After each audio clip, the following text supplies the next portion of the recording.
Hello, hello, hello. How's everyone doing? Another week, another episode. This is Stats Over Politics. As always, I'm your host, Shaun, who forgot to turn off the intro music before I started talking. Here we are, back for another episode. We're here on a Tuesday night because I got a little sleepy yesterday, and I appreciate my guys for understanding. Alongside Kevin Dent and Jaevon. Toddy, how's the Podfather doing this week? Got the club going up on a Tuesday. Got the girl in the car. Yes, we're here on a Tuesday, guys. A lot to talk about. A lot has transpired. My team's in the shitter. Kevin's team is Super Bowl favorites. I don't know. Yeah, Super Bowl champs. You can just go ahead and add that to it. Yeah, we'll get into that. But I mean, we haven't really got the chance to talk. We'll talk a little bit about Travis. You guys saw him in the header. So, yeah, a lot of stuff to get into. Kevin, how are we feeling this week? I'm doing well, Shaun. Just to give you guys a little bit of feedback about my day, talking to Toddy, and I realized all of his teams suck. Besides his he's hanging on by a thread, Shaun. He is hanging on by a thread. Jason Tatum injury, Jaylen Brown injury, Toddy will be in complete shambles. I'm talking missing person shambles. But besides that, man, I'm feeling great. You know, Philadelphia Eagles came in here and handled business. As everybody knows, we used to have a Steelers fan on this podcast. Gary, shout out to Gary. Didn't hear from him. If you guys are an OG listener, you know, Kevin only bets Benjamins, and Gary didn't text me till Monday. Thought his phone was broken. So it's all good, man. Cordell, I'm sorry it had to be you, man. You beat my ass in fantasy, though, so I guess you really won. You won them. You got a chance to win the money, and I'm sitting at home. So hashtag I'm a hater, and who cares? I want anyone to win besides Toddy. Me? What'd I do? Because I told Toddy at the beginning of the year, your roster sucks. Alvin Kamara is washed. Larry says you're going to win 2 games, brother. Next time, you come drive for me, blah, blah, blah, blah, blah. You guys know Kevin. Kevin's all shit. And, you know, now Kevin's sitting at home, but I made it into the playoffs. I was a little injured that could. So I guess that counts for something. Engine blew up. Yep. And shout out to cousin. Shout out to cousin James as well, who had a phenomenal week in the quarterfinals, and he knocked me out of the playoffs. As I was just saying to him in the pre-show chat that my team didn't even have a bad week. I just lost to a better team, and as sad as I am to be eliminated, not have a chance to win the grand prize, you know, I'd rather lose to the better team than have my team have a bad week, and that be the reason why I lost. And so we will keep you guys updated on the outcome of the Stats Over Politics Fantasy Football League, as Toddy is going to be playing against cousin James in the semifinals, and Gary is going against Cordell in the semifinals. And so we shall see what happens there.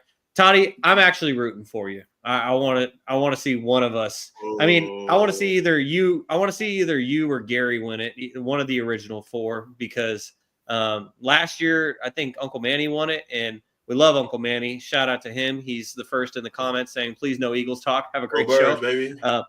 But to have one of the original 4 win in the second season of this fantasy league would be pretty cool. And so, Toddy, I'm rooting for you. I'm rooting for Gary. That would be even cooler if we saw you 2 in the finals. But I guess we'll just have to wait and see. Let's not waste any more time. Let's get right to it here on episode 128 of Stats Over Politics, and let's get to the Eagles beating the Steelers 27-13. Sorry, Uncle Manny. And Toddy, you got to fill me in. What are you doing with your hands right now for the audio only listeners? It looks like you're fanning the screen. Kev knows what I'm doing. This is what we do in Philly, baby. This is what we do. I don't know what it is, but you know, Larry Legend. That's what Cooper DeJean. He be doing Cooper that shit all the time. Nah, he's from Philly now. Cooper DeJean. DeJean is doing his thing. Kevin. So yeah, no, that's just what he does. And now every time we do anything, everyone just goes like this. So got it. Yeah, for the audio only listeners, Toddy's basically just fanning the screen and he's doing the Cooper DeJean. But the Eagles beat the Steelers 20. Though, Shaun, before we go, I would prefer to go last because some people on this podcast had a lot of things to say. We barely beat the Panthers, so I would love to get their feedback. I wish Cass was here because I was waiting for Cass. I had written down what Cass said because he was going hard. So, well, I'm glad that you filed that request, Kevin, because I was going to go to you first, but instead I'll start just by giving my brief thoughts, then we'll throw it to Toddy, and then Kevin, you can close us out with this game. But the Eagles, they proved to me in this game that they are, if not the best team in the NFL, a top 3 team in the NFL. And at least at this point, I think they've proven that they're the best team in the NFC, because I am a fan of the Lions. I want to see the Lions do well, just because when I see the Lions, I think of myself as a Sacramento Kings fan. And Kevin, I'm sure you can relate to that too. But with your team going head to head with the Lions, it's fuck them right now. And I totally get that. For the 49ers being out of the race and me being an Eagles hater, like I want to root for the Lions, but they are just falling apart. It started with their defense. Now they have David Montgomery, one half of their dynamic duo that's for the rest of the year. And Sonic and Knuckles are broken up for the rest of the year. It's very sad. The Lions are falling apart. And so with that factored in, but also with the fact that the Eagles are just elite right now, the Eagles have proven that they're the best team in the NFC. And arguably, they're a top 3 team in the NFL. It's just a matter of, are the Chiefs still better? Are the Bills better? And so that's why I would say for sure the Eagles are a top 3 team, and that's what they proved with this game and this win. Because as I said in previous weeks, I wasn't a believer in the Steelers for a long time, but the Steelers, they've proven that they're legit. They are a real deal playoff team this year. And for the Eagles to handle them in this manner and win by 2 touchdowns, that proved to me just that the Eagles are in that upper echelon of the top 3 in the NFL, top team in the NFC. But Toddy, what was your reaction to the Eagles beating the Steelers 27-13? I kind of expected the Eagles to win this game. I thought the Steelers were dealing with injuries pre-game. George Pickens wasn't playing. I think they had some injuries on the defensive side of the ball. Eagles were at home, so I kind of just assumed the Eagles would win. They were favored by 5.5. I ended up taking them on the spread. And to Kevin's knowledge, and I think the rest of the group chat's knowledge, I had a great weekend. But Mako's first Christmas, so he's gonna have the best Christmas. So Santa's gonna be real this year. He's gonna be like, I fuck with Santa, Dad. He gotta come back next year. Toddy, do you want to before you continue? Do you want to share any details of the hit that you had? Do you? Are you able to post it, Shaun? I could. I could actually. Yeah, so I will. I'll do the. So give us your thoughts on the Eagles, and then before we pass it off to Kevin, I'll put it on the screen. On stats for politics. Brother, I mean, as far as the game goes, this was the game. The AJ Brown, Jalen Hurts are still friends, guys. Like we're still good over here on this side. I'm going to throw you the ball. Like let's just calm down, everybody. AJ was getting the ball early and often. I think he scored. Is that what you guys wanted? That's early what you guys wanted, right? He scored, right, Kev? Yes, sir. He did score. And then Devonta Smith scored. And, Kev, every time the Eagles score, he sends me a Snapchat. And I didn't watch him because I fell asleep during the game. So I wasn't – usually I'm up and I'm watching. So I didn't watch – I forgot to watch him until, like, today. So I saw all of the Snapchats of him. You thought we couldn't throw? We couldn't do this? You know what, man? Fly, Eagles, fly. Every time they score, he just says fly, Eagles, fly. So I went through 3-4 Snapchats of just him recording himself. And I thought that A.J. Brown showed his dominance in this game. I thought the corners for the Steelers would have showed up a little bit better than usual, but I feel like they kind of just ran into a wall, pissed off A.J. Brown, who didn't get the ball last week. And the Eagles look really good. Their defense looks really good. Cooper DeJean, as Kev likes to call him, he's been balling out. Quinyon Mitchell's been a stud, arguably the defensive player of the year, rookie defensive player of the year. I'm trying to think I think the other guy they're thinking about giving it to Jaden Hurst. I think it's just because he has a bunch of sacks. If Quinyon got the ball, all those picks, he'd have 4 or 5. He just got butterfingers. That, and I think Quinyon, they don't really try and test him. So it's like his stats won't show it that he's not, he doesn't have the interceptions, blah, blah, blah. They're not even trying to throw the ball to the side anymore. So a year ago, this Eagles defense, the secondary was one of the worst parts of this defense, and now it's one of their strengths. And there's a guy by the name of Jalen Carter who's on the D-line. He's been rushing the passer like a man possessed. So, I mean, my only thing is the Jalen Carter Sirianni thing on the sideline. I don't really know what happened there. It was just, I think he punched somebody. I think he punched somebody, and then Sirianni tried to say some shit about him. And Jalen Carter was like, "What?" And then so like that was like a whole thing. But other than that, it was just kind of a shit kicking, and the Steelers really didn't stand a chance. And TJ Watt got hurt in this game, but I think he's going to be all right to play. He has I think he has an ankle sprain if I'm not mistaken. But yeah, the Steelers, I still think they're a good team. I just think the Eagles are kind of just on a run right now, and it's like, okay, they're probably the best team in the NFC, and that's kind of what it's been looking like. And Saquon didn't even go off in this game, and they still won by double digits. So, yeah, exactly. Eagles, man, tough team to look out for. Yeah, the most surprising thing about this game to me was the fact that Saquon didn't have to go off for them to win in this fashion, and the fact that the Eagles showed, yeah, we still have a versatile offense. Jalen can sling it just as much as we can rely on him running it, him giving it to Saquon, so on and so forth.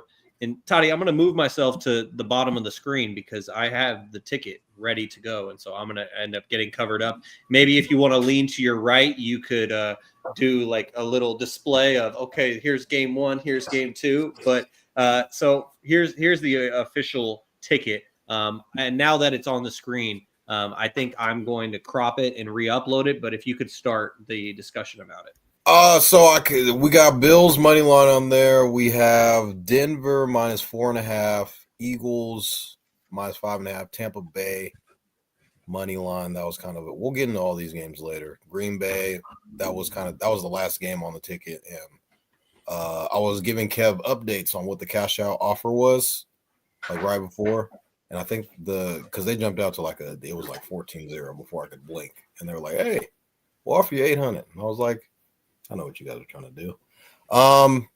Cardinals, that was kind of pretty easy. I just thought Drake May on the road would have been a thing. That Knicks game was a sneaky game because the Magic still somehow play really well when they don't have their star players. But Big Purr, as Kev likes to call Cat, he showed out for him. But yeah, won a nice little chunk of change. Merry Christmas. What could have been? What could have been? Oh yeah, I did not. This ticket was sent in right. I shit you not, because I don't know if you have Red Zone, Shaun. So I'm in the car, and I hear Scott Hansen say, "Oh, there's no 1:05 1 p.m. games." I'm like, "There's no way." So I have time to get a ticket in another one because the previous ticket had the Commanders, the Dolphins, and the Dolphins. That was the ticket that me and Kev were riding together. And the Dolphins, Tua Tagovailoa, love to turn the ball over the entire game. And then the Commanders, they just lost. Came down to the end. So it was, yeah. Well, congratulations. It was a great hit, especially the ones that I love the most. And I've talked about how I had my 1 year escapade with heavy Ron's gambling. Coming back And next year. I'll probably come back either once I get more money in my bank account, and it's tough doing that working in journalism. It'll either be that or it becoming legal in California, and then it'll be easier to cash it out and all that. And then, then everyone will be craving Bonnie's Hotline each week, so then they can have the hit. But my point of saying all that is that my favorite ones are when you wager like you did, $12, and it's a 6, 7, 8 legger.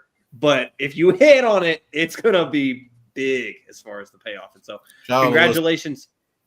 Yep. And so, congratulations to you. And so now, Kevin, as we pass things off to you to discuss the Eagles beating the Steelers 27-13, we have an appearance in the YouTube chat, and it's from someone who you mentioned at the top of the show, none other than Mr. Gary Singh, original member of Stats Over Politics, who had a lot to say. We'll just get through it, and then, Kevin, I'm going to toss it off to you, as Gary started off by saying, Eagles got lucky.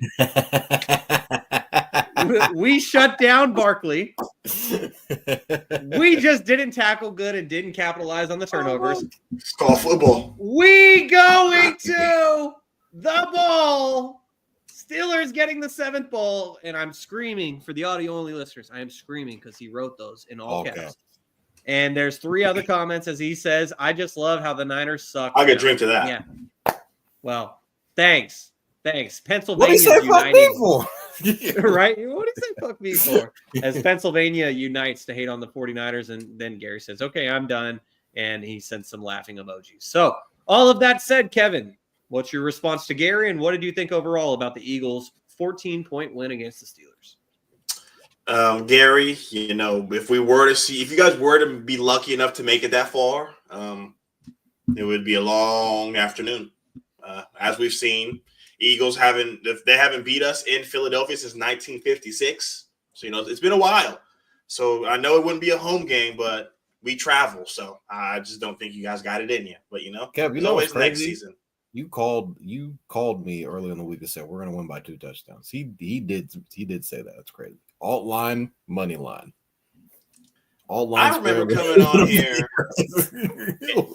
I was laughed at. Shaun, you're muted. Yeah, okay, I'm sorry. I was just going to say that was perfect timing because the second that I clicked to put Drewski on the screen, you went like this in the background. It was absolute perfect timing, but go ahead. I was called the fool when I said Eagle could have a top 5 offense and defense. I was called a homer. I was called Kevin. Toddy said, Kevin, you know what happened last year? 6 or 7 in a row? You think y'all just going to turn it around? And where do we fall today? Top 5 offense and defense. They said we couldn't throw. Jalen Hurts, 290. I never said nothing, bro. 25 for 32. And you know what? Gary said they stopped Saquon, but they must have forgot about Jalen Hurts and Kenneth Gainwell. We still ran the ball 43 times. Yeah. So Gainwell had a good game. Yeah, they stopped Saquon, but Saquon still finished with over 65 yards, I believe. I don't know to a dot. But A.J. Brown, we've dealt with this for the past 3 seasons. At some point, he's going to throw his hands up. He's going to flare out. He's going to be all upset. And Toddy sent me the video and said, Kevin, what do you think? And I told him, what did we think of A.J. Brown before he came to Philly? Nothing. Don't do this right now. Just a good young guy. No, just a good young guy doing his thing. Toddy said, no, man, he was that dude. So, you know what? Toddy, let's look up PFF. Let's see what they had to say. Oh, my God. The year before Philly, 17th best receiver. Under guys like Hunter Renfrow. I was going through the list, and Toddy said they don't even play no more. He's not on. So he was down there. First year in Philly. Next offseason, they put out a PFF list. He's 5. It's 12 spots for the guy who can't throw.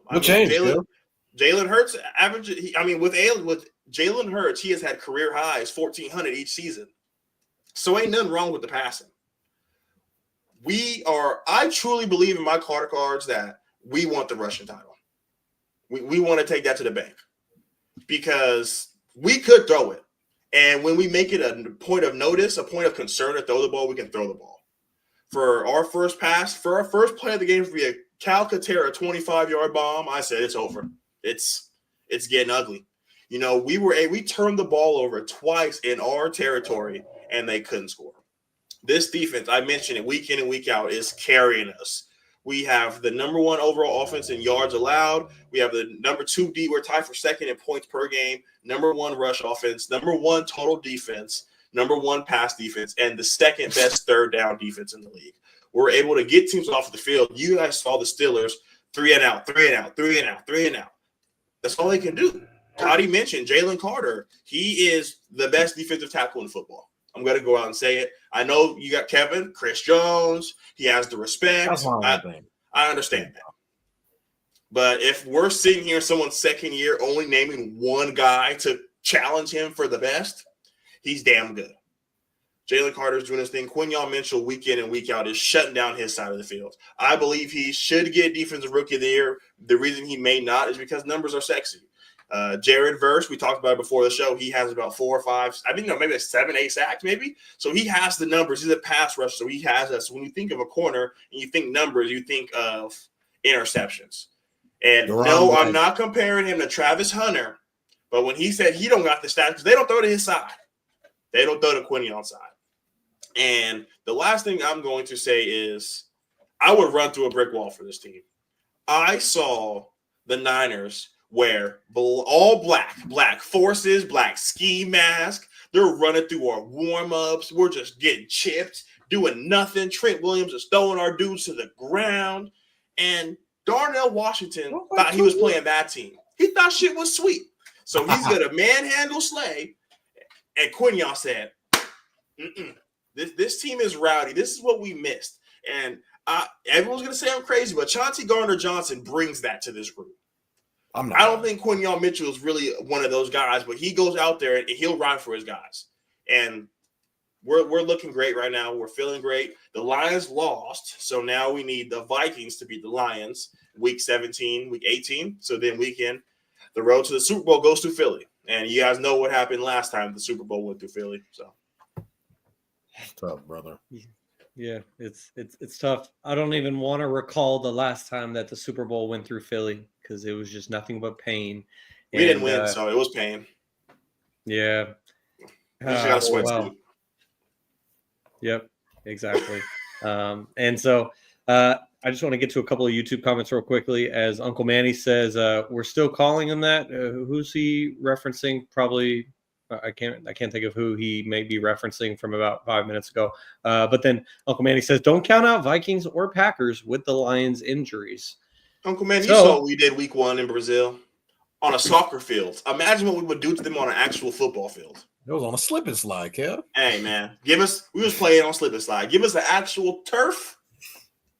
Hey, man. Yeah, and the last thing that I'll say just about the Eagles in this game and the thing that I enjoyed seeing the most is I do play Dynasty fantasy football, and a couple of core centerpieces that I have on my team is Jalen Hurts as my quarterback. And this season, I traded, and Toddy, you might say I'm crazy for this, but I traded T. Higgins for Devontae Smith straight up because I wanted to have that stack with Jalen Hurts and Devontae Smith. And so I was happy to see that connection really get reignited this past weekend. I have been tanking. I've talked about this a couple times this season that I have been tanking in this Dynasty League because I want to get the first overall pick. I'm going to probably draft the should have been Heisman Trophy winner, Ashton Jeanty, which we will get to at the end of the show. But I was happy, just selfishly, I was happy to see Hurts and Smith have that connection again. As we keep things moving here on episode number 128 of Stats Over Politics, Shaun Holko alongside Kevin Dent and Jaevon Toddy. Guys, the other game that we're going to highlight this week was another big one as the Buffalo Bills went into Detroit and beat the Lions 48-42. And so, Toddy, I'll toss it to you first on this one. The Bills have arguably 2 top 5 wins this season. They beat the Chiefs on their home field. Now they have beat the Lions on the road. And so are the Bills the best team in the NFL? Because that was something that I was torn on when we were discussing the Eagles. The Eagles are the best team in the NFC. Before I get ahead of myself, and before I ask if they're the best team in the NFL, are they even the best team in the AFC? So what was your reaction to the Bills beating the Lions 48-42, Jaevon? This was a shootout of a game. Obviously, the Bills should be a little bit concerned about their defense going into it because they gave up 40-plus points in the last 2 weeks. In that Rams game, 40-point game. This game, another 40-point game. Kind of came down. I feel like the Lions were kind of a little bit too late. Dan Campbell was trying to kick an onside kick earlier in the game. That was kind of strange. Josh Allen, I think, is probably the MVP frontrunner. He's just 4+ touchdowns in the last 2 weeks. I think he had 5 touchdowns this past weekend. He's been going insane. Mac Hollins has been playing really well. We saw a Dawson Knox resurgence. I would like to see them run James Cook a little bit more because I feel like he's another playmaker out of the backfield for them. But they are asking Josh Allen, hey, go put on your Superman cape and save us. Do whatever it is that you can to do. And it works, but I don't know if that will win you games in the playoffs, even though we've seen Patrick Mahomes kind of do that in recent memory. But, I mean, this Bills team is scary. My only thing is when we talk about them being the best team in the AFC, a lot of people don't talk about the fact that they got, slapped on Sunday night against the Ravens. earlier in the season. Like that didn't happen. That happened. People, no one talks about that game, which is crazy. They're like, oh, they beat the Chiefs. That means the best team. Like, if they play against Baltimore, I feel like that would be a bad matchup for them. That's an important point. But I do think the Bills are the hottest team in the AFC. I'll say that. They're the hottest team in the AFC currently right now. Record-wise, the Chiefs are. Bills are the hottest team in the AFC. I'll say that about them. Josh Allen, once he gets in that mode, I mean, we've seen him in playoff games. I mean, against the Chiefs, the 13-second game. Literally, they were supposed to win that game. If Patrick Mahomes didn't exist, the Bills probably win that game and probably win the Super Bowl, maybe. Or do the Eagles win, Kev? I was about to say, don't be disrespectful. If we're talking what ifs, we ain't saying the Eagles lose again. Yeah, that was like the closest we saw. I felt like last year was kind of a huge letdown for the Bills. They had a bunch of chances in the playoffs. Could this be the year that everything kind of has to go right for them? Now they don't have home field advantage yet, but if Patrick Mahomes, he's a little bit gimpy. He did practice today, but if he misses a couple of games down the stretch and the Bills just win out, then they have a chance. I just don't think the Bills would like to go on the road in the playoffs.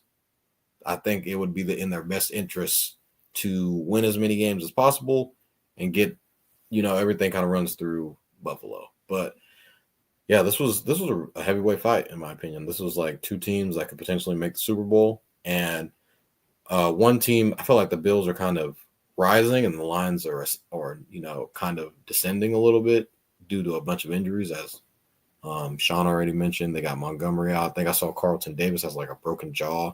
They had a D lineman tear his ACL. Like they're kind of dropping a little bit. And not to mention they're already missing Aiden Hutchinson. And I saw a report about him today saying, "Oh, Super Bowl, I'll be back. I'll be back for the Super Bowl." His team won't be there. And I'm just like, "Hey, you want to play the Super Bowl?" I'm like, you can. I don't know if y'all gonna make it, but I'm coming back, guys. Just letting you know, Super Bowl, I'm back. So, Kevin, same question to you. Are the Bills the best team in the AFC, or are they the best team? You know what? I'm not even going to ask you the second part of it. Are they the best team in the AFC, and what was your reaction to the Bills beating the Lions 48-42? Yes, they're the best team in the AFC. They're the best team in the AFC. They're the most consistent team in the AFC, and they have the best quarterback in the AFC. This game hurt me personally. I was playing against Josh Allen, and I said, look, 25 points, I'm in there. And then you know what? I thought I was watching him play against the Rams on replay. 2 rushing touchdowns, 2 passing touchdowns. Josh Allen makes plays. And we're all going to give Josh Allen his love because he's doing it with a bunch of nobodies.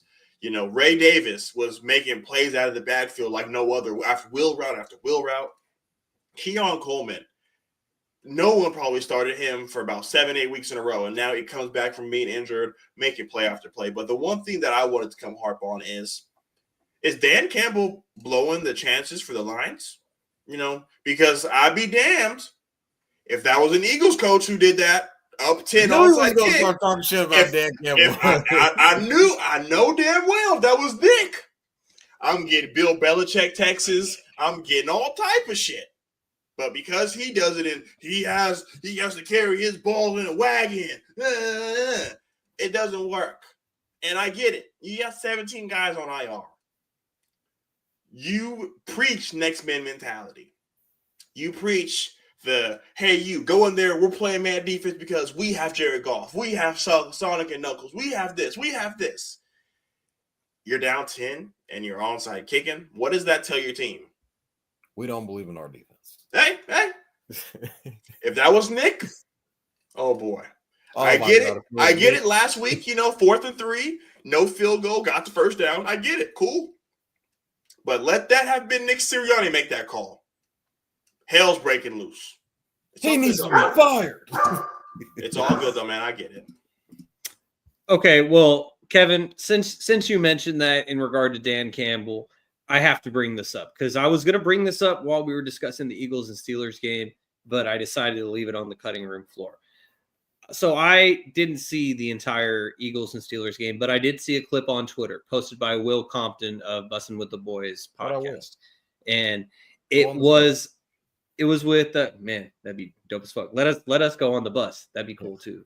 So with 10 minutes left in the game, Eagles up 27-13. And Nick Sirianni, I don't know which assistant coach this is, but Nick Sirianni is just getting in an arguing match with a head coach with an assistant coach on the sideline. And Kevin, I will put this up on the screen just so maybe you can identify the coach, because it's our defensive line coach. Okay, so he's arguing with the defensive line coach, and someone replied to it, and this is the part that I wanted to highlight because it just made me laugh so much, and I want to get your thoughts on it, Kevin. So, and sorry to the Bills and Lions, we're not talking about the Bills and Lions anymore, but I want to ask this because you brought up Dan Campbell and him being criticized. Someone replied to this video, and they said, up 2 scores is the best part. The Eagles are that couple that constantly gets in fights with waiters/waitresses and just runs off of makeup sex. So what was your reaction to Nick Sirianni being chewed out by his own assistant coach and that analysis that this guy made? If you ain't got no haters, you ain't popping. I mean, we beat the shit out of the Steelers, and we're talking about this. It's fine. Jalen Carter went out there and was Jalen Carter. We have been killed week in and week in and week in and week in because he has to get the last punch. He has to get the last word. So what happens on Sunday? He does it again. 15-yard penalty. That shit can't keep happening, bro. I get it. You're Jalen Carter. You're Georgia Bulldogs, Philly. I understand it, bro. I understand that you are the bulldozer. You are our muscle man. I understand that, but it's unnecessary. And I love that the defensive line coach went to bat for him. I do. I hope it doesn't cost him his job, but I love that. And all year, people have saying, especially Toddy, what does Nick do, Kevin? Does he just sit there with a clipboard? What does he do? He's the energizer buddy. He's telling the fans, you like that? That's what Nick Sirianni does. Nick Sirianni is the head of the snake. And he's going to make sure that we're flying on all accord.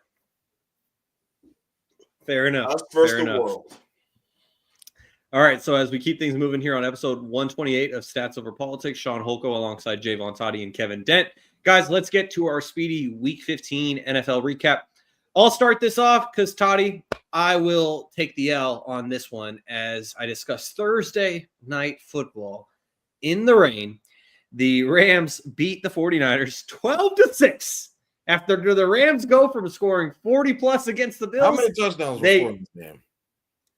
A whopping 0. So the Rams go from scoring. Oh my God. I'm dumbfounded by how this game even went. Like, it's in the rain. Okay. But the Rams go from scoring 40-plus the previous week to winning this game without scoring a touchdown. It's just extremely frustrating if you're a 49ers fan. Deebo Samuel, with the spotlight on him, had arguably the worst game of his career. He had a walk-in touchdown on a slant route that he is known for. And there was another play in this game where Purdy threw it over his head. It was on Brock. But on this particular play, Brock put it right on his chest, right on the numbers. And Deebo dropped it, and it was 3rd down, so he immediately ran to the sideline. And Deebo is the most upset person in this world about that play. I understand that. I don't need to rag on him because he's more upset about it than Toddy and I combined. It just feels like if you want to get a summary of what the 49ers 2024 season has been, it's that play right there. And it's just been such a regression for Deebo Samuel. Like, he should go back to wearing number 19 because he has not been the same since he's been wearing number 1. And now it just feels like when John Lynch is going to have the ultimate decision this offseason of Deebo Samuel or Brandon Ayuk, do you go with the guy who was terrible through 4 weeks and then tore his ACL? Or do you go with the guy who was terrible all year and older? I think at this point, and I was saying this before the season, Deebo Samuel is not going to be a San Francisco 49er next year. The 49ers, if they have to choose between those two, they're going to stick with Brandon Ayuk, as bad as he might have been at the beginning of this season. That's kind of my thoughts on it. But Toddy, do you, just because this is both of our teams and we're not going to talk about this game in depth, do you have any thoughts on the 49ers basically that was basically a season-ending loss right there. They have a 0.1% chance to make the playoffs at this point. So did you have anything you wanted to say about the 49ers 12-6 loss to the Rams? It's over. Yeah. Shaun did say that's all, folks. I sure did. The Michael Scott meme. It's over. Yeah, this year is just, you just kind of been waiting and waiting, like, oh, we're gonna little engine that could. We're gonna keep pushing. We're in the hunt still.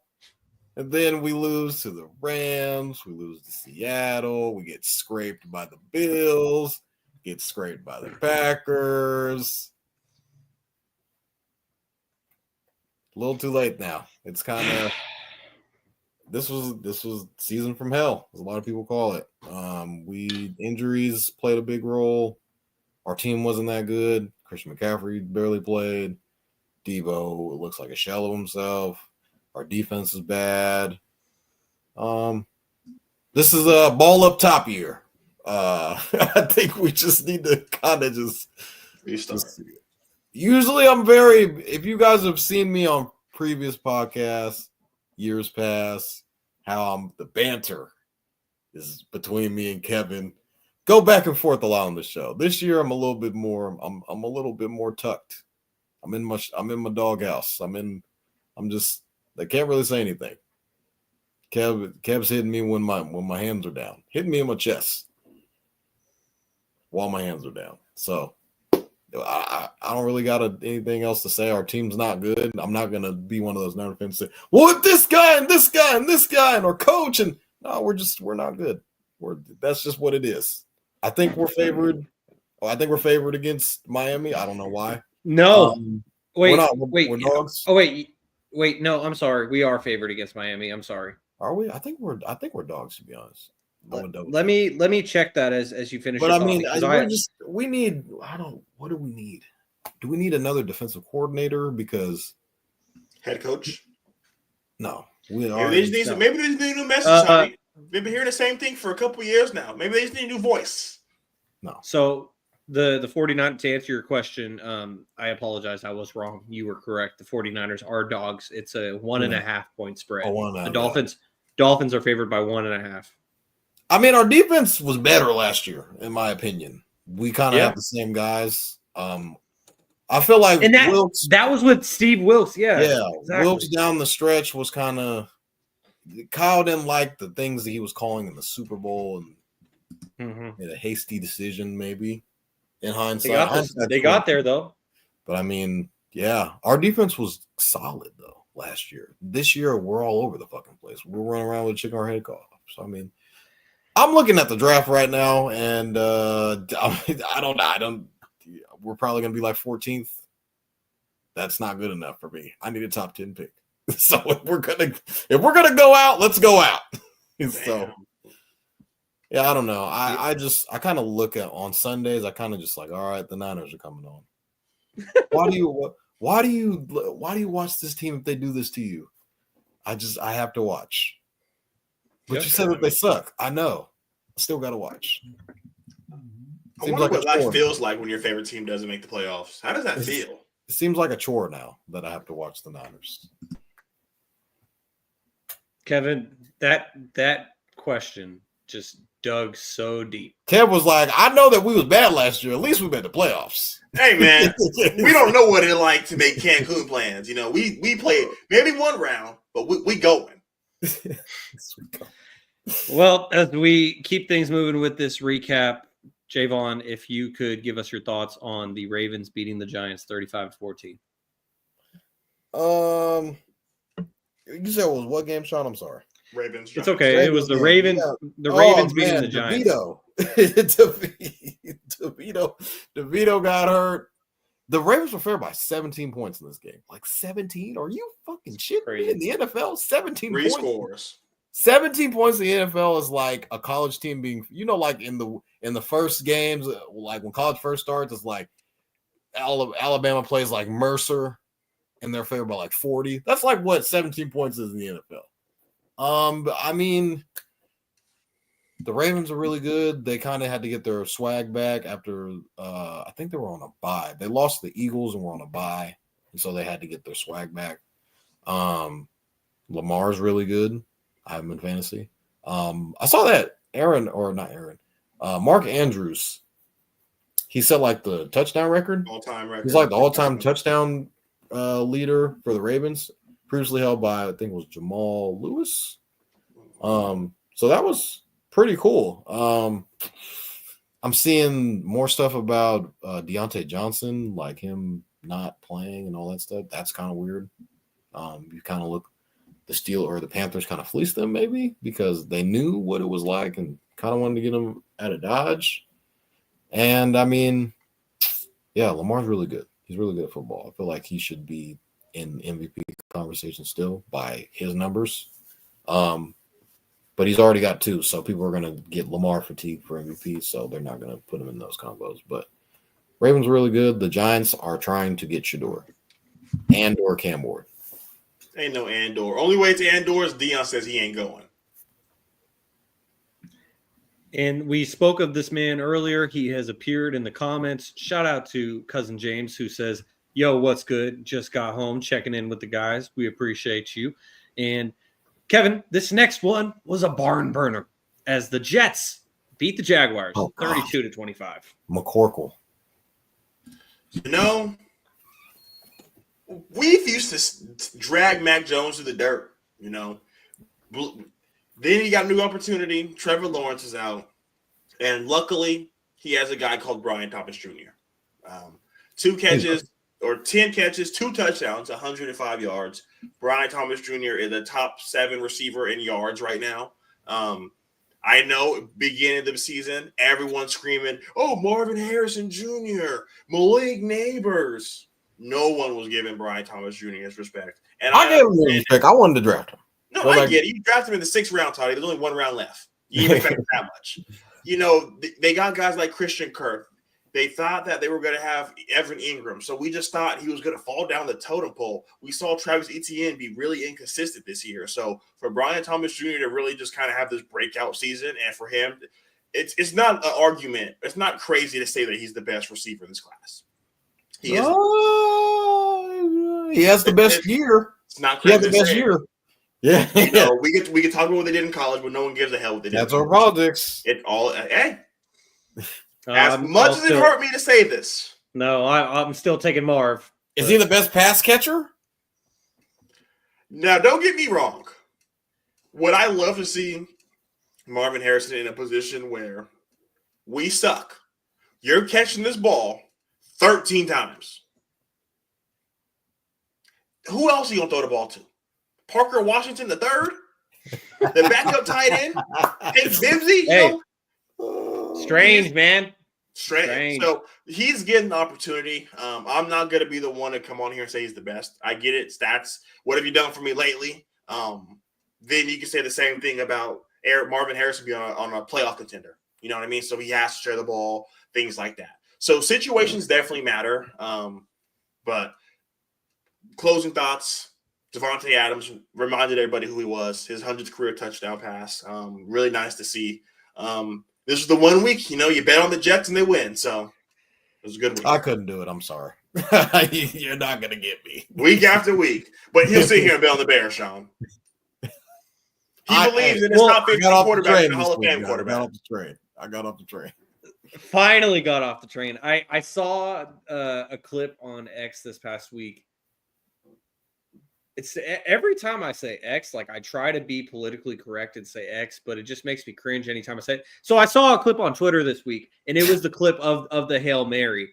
And the caption just said, yeah, the Bears, they were like 4-1, 4-2 at that point, and they could have gotten to 5-2, 5-1, something like that. And that play ultimately changed their season, and now they've lost like 6 games in a row.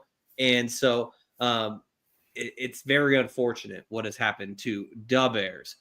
Something that hasn't been unfortunate is what has happened to the Cowboys. I am not rooting for injuries, but it hasn't been unfortunate. Kevin, did you want to say something? Darvin Ham is undefeated in the NBA Cup. The Bucks have now won He's They beat the undefeated. shit out of the Thunder. Never lost. Maybe he wasn't the problem. You know, and a lot of people were talking down on Doc Rivers and just what he has been as a head coach. Like Adrian Griffin had like a 31-10 record, and Doc hasn't come close to that so far. But looks like he's got the Milwaukee Bucks clicking as they are about to win the NBA Cup, the second annual NBA Cup. So congratulations to the Milwaukee Bucks. Doesn't this count as the first one since it's a different name now? No, I think the that was the Emerald Cup. Last year was the NBA Cup. I think it's just it was the in-season tournament last year, wasn't it? It was just the in-season tournament. I don't think that really has. Yeah. It's all the same. I think that this is just the presenting sponsor is Emirates. There we go.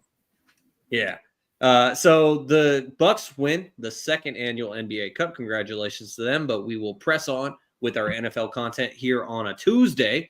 And as I was saying, what's happened to the Cowboys this season has not been very unfortunate. But the Cowboys fans, like Uncle Manny in the comments, they got to enjoy life a little bit more on Sunday because the Cowboys got to win 30-14 against Bryce Young and the Panthers.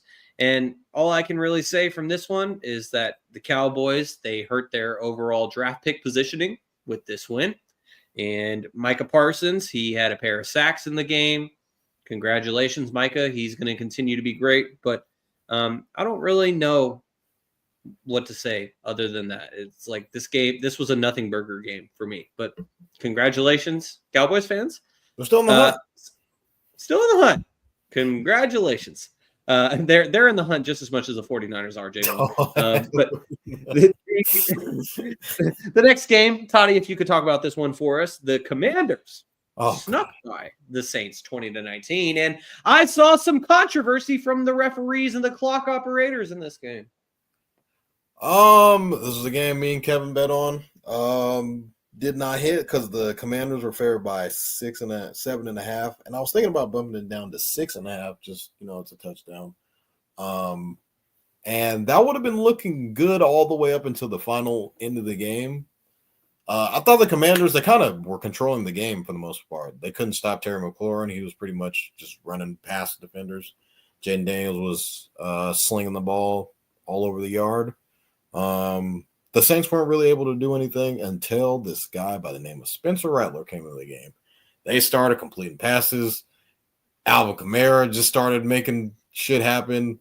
All of a sudden, it's a one-score game when the Commanders miss a 54-yard field goal, and Spencer Rattler gets a chance, I think it was like less than a minute, to drive down the field and score. What Kevin or what Shaun was talking about was it kind of came down to they got like within the 10-yard line, like inside the 10, and there was like an issue with the clock where they had it was like 12-ish seconds, something around that. I'm not sure how many seconds were on the clock, and the clock got all the way down to like 4 seconds, and then it just mysteriously stopped for like 3 seconds.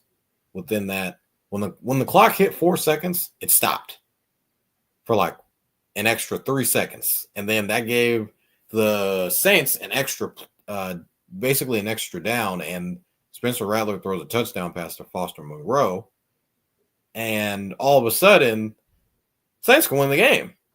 They called a timeout. I don't know if they called a timeout. They didn't have a timeout. They kind of like the point after, and then immediately when Spencer Rattler throws the touchdown pass, he like holds up the 2. He's like, we're going for 2 for the win. And then I don't like the play call. They try to run like a sprint right to the corner of the end zone. I don't really like sprint right options like at the 2-yard line. It's kind of in a bunch formation. And then it kind of just it got too crowded basically in the end zone. You kind of run out of space when you're in the red zone, or when you're inside the red zone. And I mean, ball got kind of pushed to the right a little bit, incomplete. Saints lose. You can't be mad at him for trying to go for the win. I probably would have done the same thing, but I probably would have ended up calling a different play, in my opinion. But I don't think Alvin Kamara was in the game at that point in time. But that was a very exciting game that didn't really need to happen, and the Commanders needed that game because if they would have lost, a bunch of weird shit would have been like, oh, look the Rams. The Rams are on their coattails, so I think they're only a game back from the 7th spot. The Rams are. I mean, the Cowboys damn near would have been trying to hop on their coattails at that point. But Kevin, this next game, it was interesting because there was another team fighting to stay alive, but even though they won, they didn't seem to be happy. And that team is the Cincinnati Bengals, who defeated the Tennessee Titans 37-27. And before we get your response about this game, I shall note that Will Levis, the Mayo Man, the guy who likes to put mayonnaise in his coffee, he has been benched for the seasonal quarterback known as Mason Rudolph, who right around the holiday season, he takes over at the end of a campaign once again. Will Levis, man. For the day one listeners, beginning of the season, Toddy would always mention that there's a new picture of Will Levis every weekend. And continues to show why a lot of teams didn't believe in him as a first-round quarterback. I remember on draft day, a lot of people were questioning what made him fall. Why did he deserve to fall to the second round? He did fall. I remember that. Yeah. Everyone thought they had a generational talent. He was supposed to go fourth. Yeah. He was supposed to, out of Kentucky, yes, the basketball school, he was supposed to come out and be a big-time player for this organization. And it just hasn't been that. They had DeAndre Hopkins. They have Calvin Ridley. They got Tony Pollard. They have a really good defense. It just comes down to the quarterback play. And if you don't have a quarterback, you really have nothing. Bengals, Joe Burrow, I will preach this from the mountaintop. If they were 8-6, he's the MVP. He is single-handedly carrying this team. For him to come out another 3-touchdown game, 271 yards. The biggest difference from this Bengals team to Bengals teams past was the run game. They never utilized Joe Mixon like I've heard that with the way the Texans are using him. But Chase Brown, they're letting him carry that pill. 25 times for 97 yards, 4 yards per carry. To have that run game and have guys like T. Higgins and Jamar Chase on the outside. We've seen Mike Gesicki and Jonnu Smith rejuvenate their careers these past couple of weeks. So they got a lot going on in Cincinnati, and unfortunately not going to be able to playoffs, but they're a team that's not going to give up. Like Toddy suggested the San Francisco 49ers do, but everyone's different mentality. So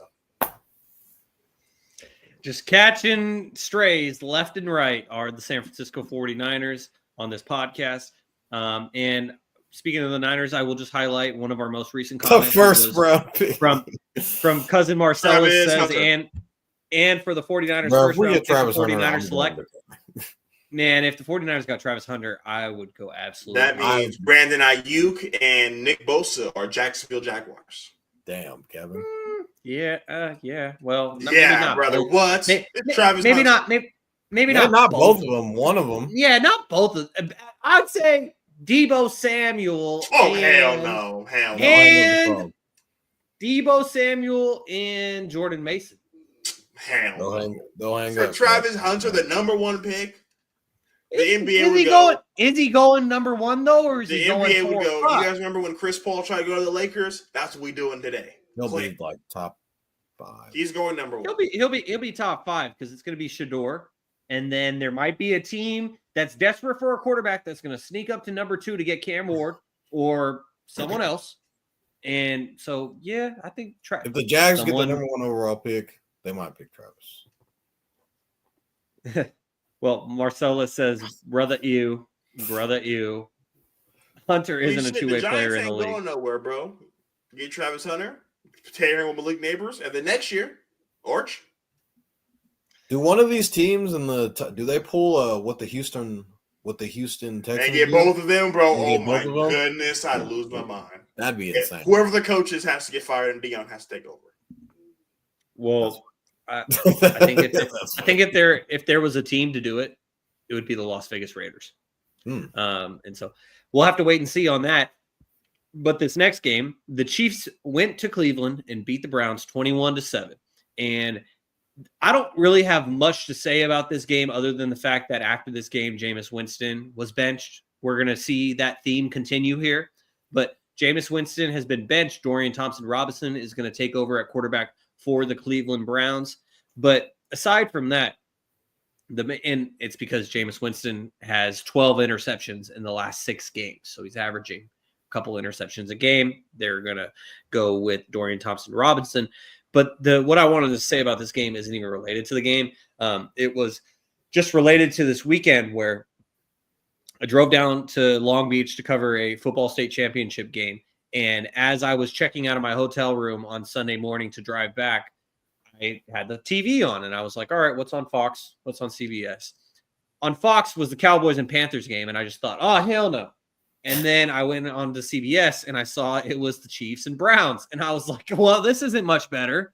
And I was like, well, at least the Chiefs are a playoff team. So I put on the Chiefs and Browns. I watched the Chiefs and Browns for like 10, 15 minutes at the start of it. But yeah, I guess the 30 for 30 experiment is over in Cleveland. Jameis Winston, I got to say, Jameis Winston may not be a quarterback forever because Father Time gets after everyone. However, he will make an amazing preacher one day because some of the stuff that he has to say is inspiring. I remember when he was stealing lobsters. I remember when he was stealing lobster wings. Right? And when he was eating W's and yeah, so we'll see if Jameis Winston ends up getting another starting quarterback opportunity in the NFL. But Toddy, if you could talk about this next game for us, the Texans beat the Dolphins 20-12. I gambled. Me and Kevin, we gambled on this game. This was just my thought process for me picking the Dolphins was Tua inside of a dome plays out of his mind. They look like the greatest show on turf. Inside, not outdoors. Tua turned the ball over way too many times in this game. The Texans had a couple of turnovers themselves, which kind of left the Dolphins hanging around. But I feel like Tua's were very timely. The Dolphins had way too many chances this game to kind of either they were within a score a bunch of times and then Tua throws a pick. Or the Dolphins are driving and about to score a touchdown, Tua throws a pick. That was really the difference in this game. And the Texans have Nico Collins and CJ Stroud, but Tua and Tyreek ain't bad. I think Jalen Waddle did go off in this, or he got hurt in this game. And then I'm not sure if Achane got hurt in this game too, because I did see a lot of Mostert at the end. But I don't know, man. Tua and they kept talking about on the broadcast he's one of the most accurate quarterbacks in the league. Well, on Sunday he was not one of those guys. So the Texans, I did see a stat that they get like the highest pressure rate on quarterbacks all season. Usually DeMeco Ryans' defense have that effect on people. We've seen that in previous years when the Niners were going to NFC championships and Super Bowls. He was our D coordinator. Now he's killing it with the Texans, and the Texans are probably going to win the division. Do me a favor, read that comment from Cousin Marcellus. Cousin Marcellus says, Tua loves throwing the ball to his favorite receiver, Stingley. He's talking about the cornerback for the Texans, Derek Stingley. I think he had 2 picks in this game. Back to back. Yeah, it was. Can we start talking about him as like a top 5 corner in the league? No, absolutely fucking not. Okay, I don't. Why not? Okay, top 10. Absolutely not. Why not? You can name 10 corners right now off the dome better than Derek Stingley. Do it then. Sauce. Not Sauce. Not this year. Surtain. I'll give you Surtain. Jalen Ramsey. Not this year. Trayvon Diggs. Not this year. Toddy, you've said 4 so far, and Toddy said not this year for 3. I'm sure Deron Bland, we're going to take over him. No! I'll take Deron Bland. Deron Bland was in the year for 1 year. What are we talking about? Stingley's been around for a minute. Stingley's been around for a minute. Kevin, brace yourself. You're not going to like what Cousin Kevin, you got to clip this. You have to clip this. Kevin. That's fine. Slay is 30 years old. For the audio-only listeners, Cousin Marcellus said Stingley over Stingley's a top 5 Darius corner, Slay. Kevin. Toddy. And Cousin Marcellus also said Sauce weak as fuck this year. All right, Toddy. So you're taking him over Jalen Ramsey. Yes. Jair Alexander. Right. Jair, yeah, because Jair doesn't play. Jair doesn't play. Patrick Surtain. Not Patrick Surtain, no. Denzel Ward. I'll take him over Denzel Ward. Toddy, this is getting out of hand. Marlon Humphrey. Let me guess. You're going to take Derek Stingley Jr.? I'll take Derek Stingley. I'll take. What the fuck has Derek Stingley done besides this season?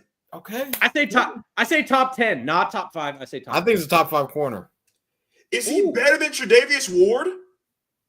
Travarius Ward? Yes. I don't know. Is he better than Marshawn Lattimore? Is he better than Diamador Lenore?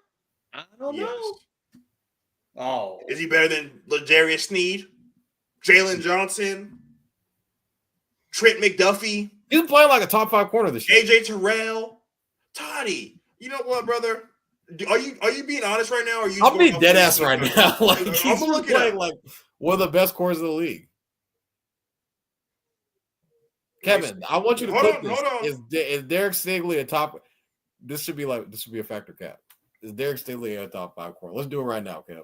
Factor cap. Toddy. So live factor cap.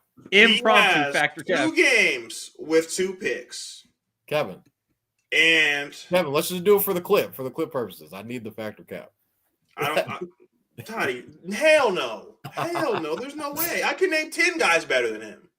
There's no way. You couldn't name 5. Toddy, I did. You said, not this year, not this year, not this year. Yeah, I said this year he's been playing like a top 5 corner. But he hasn't, Toddy. It's not crazy to say. So he's better than Quinyon Mitchell? Quinyon's young. He's better than Jalen Johnson? Yes. No. Okay, move on, Shaun. All right, moving on. So, Kevin, if you could talk about this next game, the Broncos beat the Colts 31-13.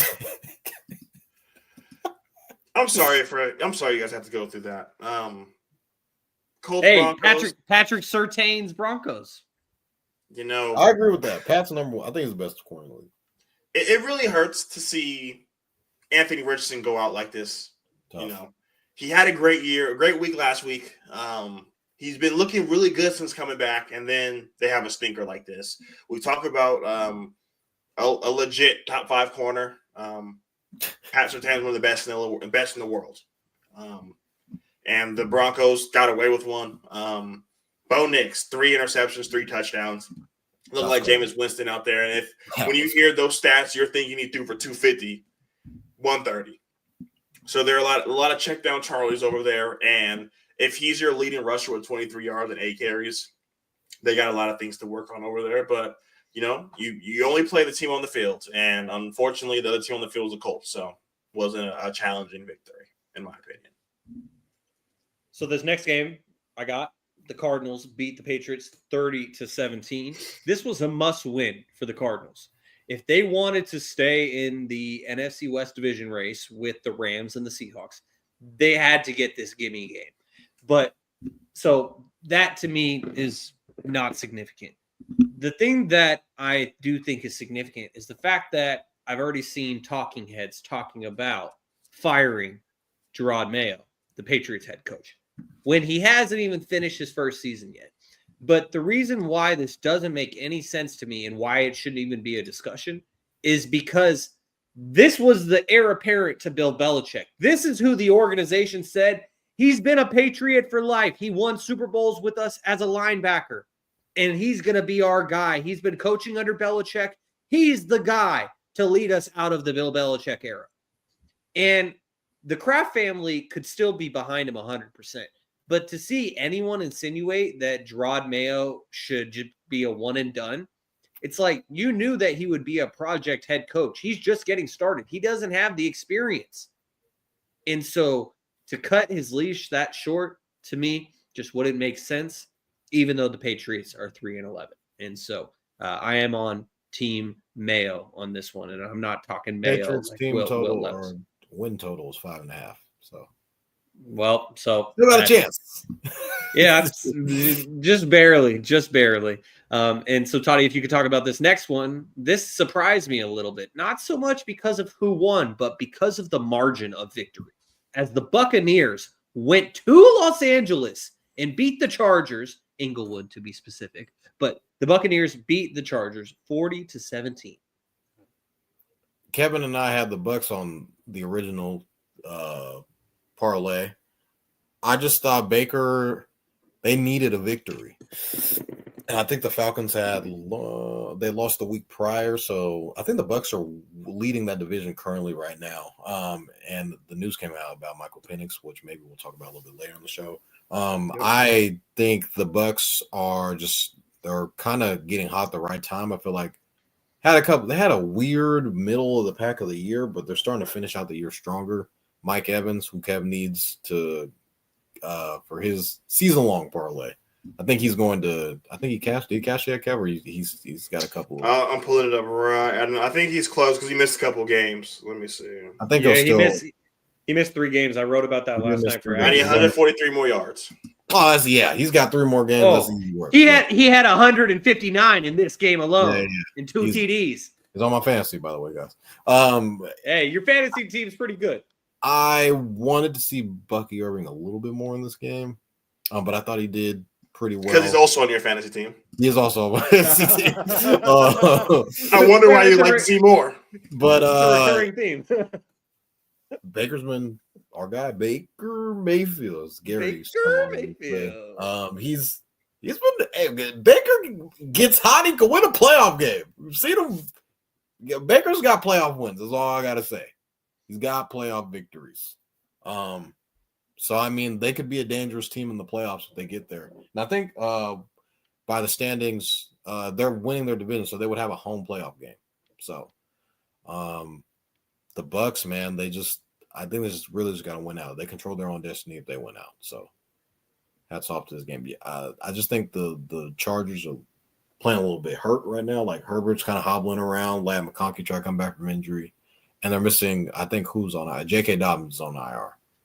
My boy Juan, Charger fan, is always texting me and said, don't pick the Chargers, don't pick the Chargers. And I said, hey, I didn't pick the Chargers this week. Just letting you know. And they got fucking stomped. So, I mean, banged. Hats off to the Bucs winning in LA too. So, yeah, exactly. And Kevin, I want you to talk about this next game specifically, please, because this is an option. 2 options for who the Eagles could see in their first playoff game, either in the super wild card round or in the divisional round if the Eagles end up getting that first round bye, as the Packers went to Seattle and beat the Seahawks 30-13. Pack is back. You know, I had such high hope for the Seahawks. I wouldn't even call them Seahawks. I called them NFC West champions. Hey, they're still in first place. They're tied. Yeah, they're tied for first place with the Rams. To see Geno go down, yeah, you just rough. Felt it in the air. Like Toddy mentioned, your Blinkton was 14-0. Josh Jacobs doing everything that he can.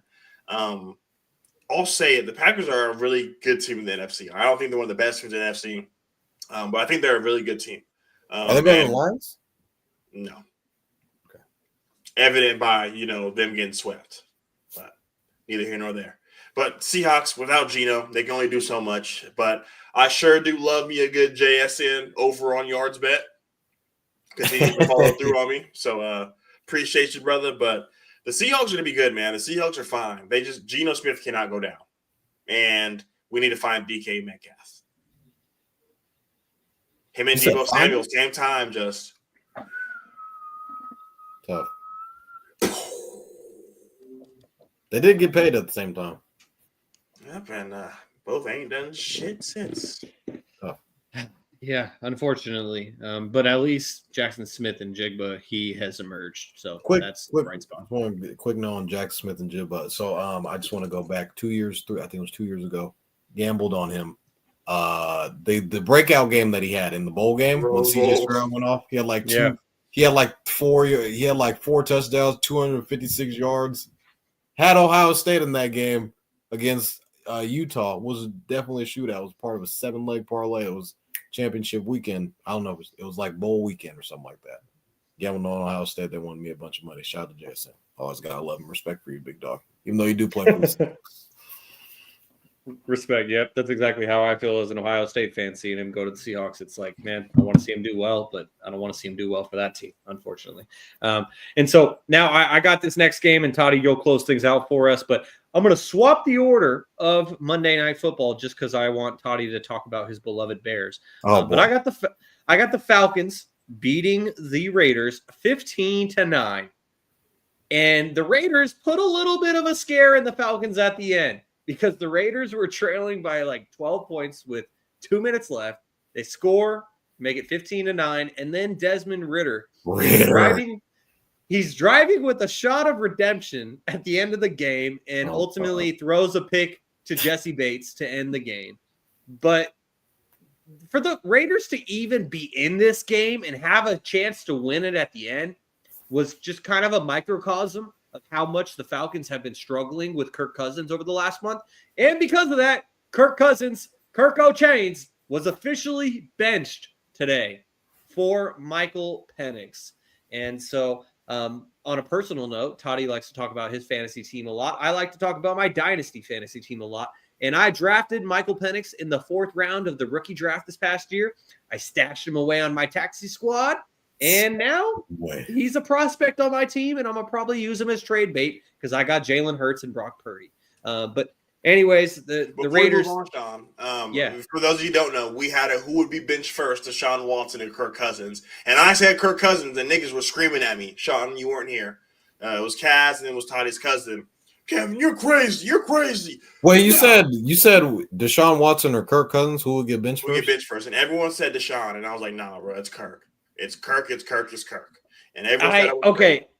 And you mentioned this in the group chat of if Deshaun didn't get hurt. I don't think they would have benched Deshaun just because he's making way too much money. He was looking bad. I still stand by. I still stand by that. Like even in hindsight, Kevin to sit on the bench. So Deshaun's injury just put this hypothetical to rest completely because he's no longer playing due to injury. But even in hindsight, I stand like if I were on the podcast that weekend, I wasn't out for that month that I had to step back for a bit.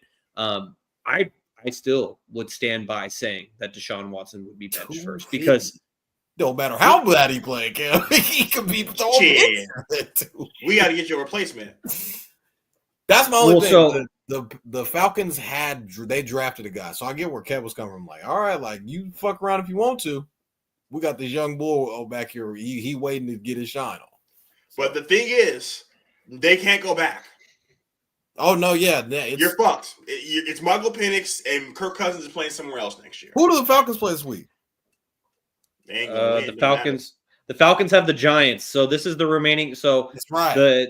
The NFC South race is up for grabs as the Bucs are 8-6, the Falcons are 7-7. But it's important because the Falcons have the tiebreaker over the Bucs. I know that they beat them once. Didn't they beat them twice? Twice. So the Falcons have the full-on bona fide tiebreaker over the Bucs. And so if they both finish with the same record, Falcons win the division because of the tiebreaker. So the Bucs are currently up 1 game right now, but Atlanta has the Giants, the Commanders, and the Panthers left on their schedule. That's 2 fuck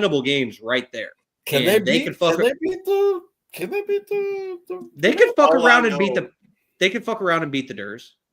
Every Michael Penix DraftKings player prop, I'm taking the over. Yeah. Well, the Buccaneers, they also have a pretty winnable schedule to end the season too. You could argue that the Falcons have a tougher schedule just because the Commanders are better than any of the Falcons teams. get into the playoffs and Michael Penix is the quarterback, and they win a game. That'd be pretty cool. The Buccaneers win this Kirk Cousins in the playoffs. The Buccaneers who they have remaining is the Dallas Cowboys, the Carolina Panthers, and the New Orleans Saints. And so that's 3 winnable games in my opinion. The Commanders, I don't know if the Falcons will beat the Commanders, and so I'll probably still go with Baker Mayfield. No, I'm just looking at a Schefter tweet where it just says the remaining opponents. But before we move on to Toddy's beloved Bears, I did want to mention one last thing, and this is also from Schefter. If the Falcons were to cut Kirk Cousins prior to the start of the 2025 league year, they would have $65 million in dead money. If they were to trade him, the $27.5 million base salary guarantee would transfer over to the acquiring team. So then the Falcons would just be responsible for the $37.5 million proration. And if the Falcons release Kirk Cousins with a post-June 1st designation, they would have $40 million in dead money in 2025 and $25 million in 2026. So they got to try to find a trade partner is what I got from that. Because if you're going to make this move, then Michael Penix has to be, regardless of what happens to end the season, Michael Penix has to be the guy to start next season. But Toddy, what do you think?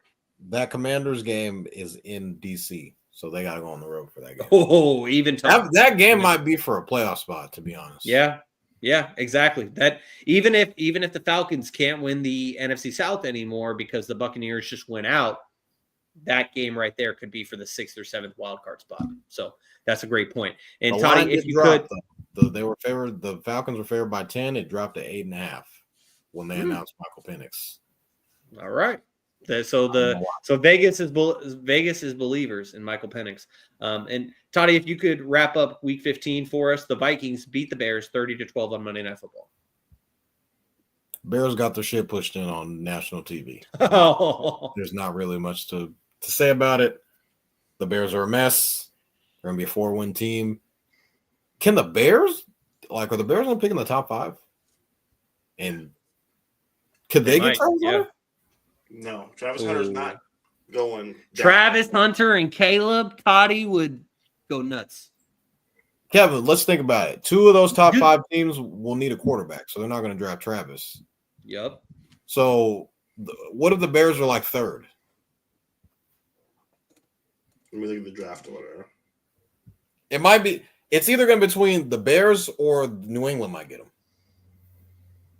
It's going to be the Bears, New England, or Raiders, Giants, Patriots, Jaguars, Panthers, Titans, Browns, Jets, Bears.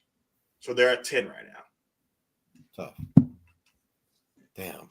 That's a lot would have to train. I mean, Caleb, I look like a complete douche when you go back. You reduce Caleb, the top 15 quarterback. Freezing cold takes. It's okay. I'm gonna keep buying Caleb stock, guys. I'm gonna keep buying it. Hey, I respect it. Just like Shaun is the VP of Shaun or the Justin Fields fan club, Toddy. That's all you. I ain't the VP. I am the president. Oh, the president. Sorry. Yeah, Shaun is the president. I'm the president of the Caleb fan club. And the only member, Toddy. Make sure you You're a president of a one-of-one club. I may be a 101 in the Justin Fields fan club, but I will buy some stock on Caleb Williams. Toddy, I don't know if I believe. You know what? Fuck it. If you need a VP, I'm your guy. Oh, Shaun, don't die on his hill. Don't die on his hill with him. Live on the show. I will not buy stock in the top 15 discussion yet, but I think Caleb Williams is a 15-year NFL quarterback. And I think if you're going to last that long, you got to have some success. It's tough, man. The Bears are just bad. I don't know how they could be this bad. He has no time to throw the ball. I think the Bears are cursed. It could be that. I think the Bears just suck. It's that too. It's a little bit of both. They go do the same thing over and over and over. Firing OCs, firing head coaches. Same thing with Justin Fields. Same thing with Mitch Trubisky. We've seen this movie. Yeah, we know how it plays out. Unfortunately, not a good look for the Bears. But on the other side, did you guys see when Justin Jefferson scored and said he screamed to the camera, "We love you, Andy"? That was so tight. Yeah. Yeah. Those white jerseys are fucking sick, bro. I thought they were silver, and then I kind of look at them a little bit. The captain patch being white was a chef's kiss. That was tight. Yeah. But Vikings, does Sam Darnold come back next year? We're gonna see. Does Sam Darnold have to win a playoff game for him to come back? I feel like he should come back next year. They beat the Lions. He's coming back. Ooh. Yeah. Sam's been playing out of his ass. He was on our team, and he's not on the team anymore. And also something that they talked about during Monday Night Football, they being Troy Aikman and Joe Buck, is that Sam Darnold talked about a lot from his experience on the 49ers, is he learned a lot about defenses. Not even so much about how to maximize an offense, but Kyle Shanahan, the coach who Kevin keeps saying we should let go of, he helped teach Sam Darnold some more about defense. And the sweatsuit collector. But I think Kevin O'Connell still has a lot to do with it as well, as I'm going to ignore that insult and keep it pushing. Guys, it's been a minute, and the return once again of Shaun Pop Quiz. We have had one Shaun Pop Quiz since I have been back from my 1-month hiatus. It's time to start doing these more consistently. So I got one question for you guys, but one question.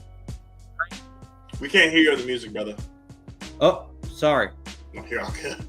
So I had the music at 20, but that was too loud. Now we're at 10. Is it okay? Can you hear me well? All right, perfect. So thank you, Kevin, for letting me know about that so I didn't get drowned out by the music. So Shaun's Pop Quiz, I got one question that has 9 answers. And the question, there's a lot of points. We're on one question. Oh my God, 9 answers. Well, like a permit test. The reason why I did that is because it gives you guys a lot of opportunities to earn points. You know, like those math problems where you're like, oh, we only got one math problem for homework, and it's like long division. Kim Das. That's what Shaun's Pop Quiz is. Damn near. And so as of right now, Jaevon has 10, Kevin has 7. And so Kevin, with 9 answers, you could take over first place today. But the overall question is I've been holding on to this one. Domantas Sabonis, last month, he joined the top 10 all-time in NBA triple-doubles. And so Domantas Sabonis currently is 10th as he has 62. He passed Larry Bird, who had 59. And the overall question is, who are the 9 guys that are ahead of him? Toddy, go ahead. Russell Westbrook. Ding, ding, ding. He's number 1 with 200. So Toddy picks up a point. Kevin, we'll just alternate back and forth. Do you have a guess who is ahead of Domantas Sabonis on the triple-doubles list? The Joker. Ding, ding, ding. That is correct. Nikola Jokic is number 3 with 140. So Kevin gets a point. Toddy, back to you. Oscar Robertson. Ding, ding, ding. He is number 2 at 181. Kevin, back to you. Well, how do I want to say Giannis? Is that your guess? Your face said no. All right. Shaun's face said yeah, Kevin. That's absolutely not right. I mean, I definitely know. I know one for sure. Luka Doncic. Because he just ding, did ding, ding. Ding, ding, ding. That is correct. Luka Doncic is number 7 on the list right now. And you know, I will just say Giannis wasn't a terrible guess, and I'll just leave it there because Giannis is pretty high up on the triple-doubles list as well. But the question is, who's in the top 10? Actually, precisely, who's in the top 9? Because Domantas Sabonis is number 10. But, Kevin, that is correct. Luka Doncic is on there, and he's number 7 right now with 80 triple-doubles. And so, Toddy, back to you. I'm going to go with Irving Magic Johnson. Good. Ding, ding, ding. That is correct. Magic Johnson is number 4 with 138. So Toddy gets another point. No ball on the side, Cal. Whoa. I'm a ball too. Hold on. He's 3 to me. The dude that Luka Doncic just tied, James Harden. Ding, ding, ding. That is correct. He just passed him. James Harden right now has 78 triple-doubles. Luka Doncic has 8. Yep, exactly. And so Kevin nailed it on that one. Toddy, if you have a guess. LeBron James. That is incorrect. Oh, wait. Just kidding. That was bad hosting. I literally scanned the whole list and I didn't see him, but there he is right there. Number 5, LeBron James with 119 career triple-doubles. Come on, man. So I thought that was going to be Kev's first guess. Right, exactly. I have to let it simmer. So let me just look at those lists real quickly. Let me see real quick. Yeah. One more name. There should be 2 more names. So hold on. Yeah, there are 2 more names in the top 9 ahead of Domantas Sabonis that you guys have yet to guess. And I will just say, as of right now, Jaevon and Kevin are both shooting 100% from the field. So well done, gentlemen. But Kevin, this one's back to you. 2 more names. The California Kid, Jason Kidd. Ding, ding, ding. That is correct. Damn it, Kevin stole my answer. We know Jason Kidd has 107 triple-doubles to land number 6 on the list. Jason Kidd is who Luka Doncic is currently chasing. So Kevin gets a point. Toddy, there's one more answer. So even if I don't get this right and Kevin gets it right, I'm still winning, right? Yep, that is correct right now. Such a fucking loser mentality. So right now, You Toddy, better you're shoot for the store. That means I don't know, but I'm not gonna lose, so I'm all good. What a as loser. of right now, Toddy, you are correct. Both of you have gained 4 points Okay, this hold week. on, So let me- Toddy, you're up 14-11. One answer left. Da, na, na, na, na, na, na. Was he playing? Is he an active player? No hints. No hints. No hints until you guys get one wrong, because you guys are killing it. Ooh, okay. I'm gonna say Tim Duncan. Tim Duncan. Tim Duncan is incorrect. That was a good guess, though. Oh, shoot. All right, Kevin. Do you have a guess? If Kevin doesn't get it with this one, Kevin then I'll got give it. you guys Kevin one. got it. Kevin got it. Oh, okay. Okay. Every Locked in. week, Toddy, I come on here and say, I know how the Boston Celtics feel seeing a 33 just flying around, making play after play after play. Larry Bird. You already said Larry Bird. We did say Larry Bird? No, Larry Bird has not been said, but that is incorrect. Oh. Actually, right on, Kevin. That was another great guess because right on the outside looking in, Toddy, I will toss it back to you, but let me know if you want a hint before you make your guess. I will just say to Kevin's answer. Oh my God, I know. Larry Bird is right on the outside looking in, Kevin. Larry Bird is number 11. Larry Bird is who Domantas Sabonis passed. None of you had guessed him, but I mentioned that in the opening of this segment that Domantas Sabonis passed Larry Bird for number 10. So Larry Bird is number 11 with 59. No, we're doing everyone ahead of Domantas Sabonis. Domantas Sabonis is at number 10. Toddy, I heard you. I got you. So I will answer your original question as the hint. Is this player currently playing? No hints. No hints. I said. He has a loser mentality. He doesn't get the hints. Okay, well, Kevin, I'm going to give this hint, but now it's a toss-up. It's not alternating anymore. So whoever sticks up the mighty finger first. But to answer your question, Toddy, which was, is this player currently active? The answer is, Kevin, I haven't even said anything, but okay, so I'm going to toss this to Kevin first because he did stick up the finger first. But to answer the question, Toddy, no, this player is not currently active. Okay, go ahead, Kev. Wilt Chamberlain. Ding, ding, ding. That is correct. Wilt Chamberlain. Wilt Chamberlain is who Domantas Sabonis is chasing because he has 78 triple doubles, tied with James Harden. How's the weather up there? That's I'm right there with you. That's the list right there. So you guys Kevin, both picked up a lot of points this week. So it's 9-10 or 10-11? Domantas is 10. No, Toddy and I. 14-12. 14-12. Yeah, my bad. I wasn't sure if you were talking about the list or. Have you ever heard that story about Wilt Chamberlain in the elevator? Somebody asked him how's the weather up there, and he spit on him. Yeah, rated. It's rated. It's fucking crazy. Exactly. And so before we move on and close things out with our last couple segments, I will just mention the fact that Kevin, earlier when you guessed Giannis Antetokounmpo, that was incorrect.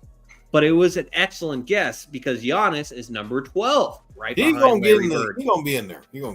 Yeah, he'll be there eventually. He'll pass Larry Bird and then he'll pass Wilt Chamberlain. But Giannis currently has 48 triple doubles, and that's if he didn't have one tonight. I didn't see what his final line was for the game tonight against Thunder. Wouldn't be surprised if he did. That would bring him to 49. But that does it for Shaun's pop quiz for this week. Thank you guys for being good sports as always. Now, Kevin, if you, there you go. And so I had a sneaky suspicion since we were talking about him and we were talking about the numbers that he had. So Giannis now has 49 triple doubles on his career, but he is number 12 on the list. And so, Kevin, if you could bring us to our next segment, please. So we talked about this guy earlier in the show. I did in particular. We went back and forth, had a little bit of banter on him. So no time like the present. So I think this time for this or that, we should do no one other than the one and only Brian Thomas Jr. So we have this or that, Brian Thomas Jr. First name up, Drake London. Brian Thomas Jr. Brian Thomas Jr. And that's coming from Toddy, who's a USC guy. I'm going Brian Thomas Jr. as well. Next name, Deebo Samuel. Brian Thomas Jr. Didn't hesitate. Okay. This is a Niner fan. Well, if you asked me this, like even a month ago, I would have said Debo, but it's gotten rough. So I'm gonna go Brian Thomas Jr. Next name, Jackson Smith and Jigba. Jackson Smith and Jigba. I'm going JSN as well. Give me Brian Thomas. Next name, Jordan Addison. Ooh, J.A. I'm taking Brian Thomas Jr. I feel like Brian Thomas Jr. could be a 1. I feel like J.A.'s are really good too. So I'm gonna say Brian Thomas. I'm gonna go with Jordan Addison simply because of something that I saw today on Twitter. Jordan Addison is the quarterback. I can't think of what the proper word would be. He resuscitates quarterbacks. He resurrects quarterbacks because you look at his recent history. He plays with Kenny Pickett at Pittsburgh. Kenny Pickett has a career year. He plays at USC with Caleb Williams. He has a career year. He goes to the Vikings and he plays with Kirk Cousins. Kirk Cousins has a career year without Justin Jefferson there. Sam Darnold having a career year. I'm going Jordan Addison. Okay. Next name, Garrett Wilson. Ooh, Garrett Wilson. Give me OHIO, wide receiver U. I'm taking Garrett Wilson, 1,000%.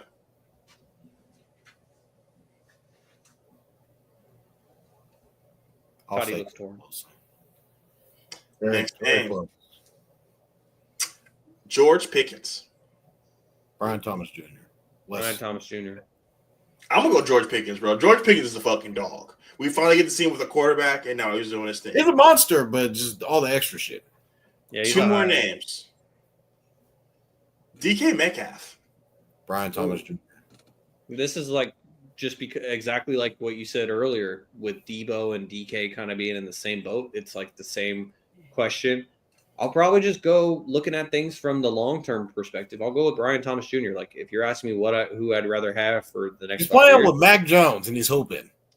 Yeah. What are we doing? Yeah, that's a fact.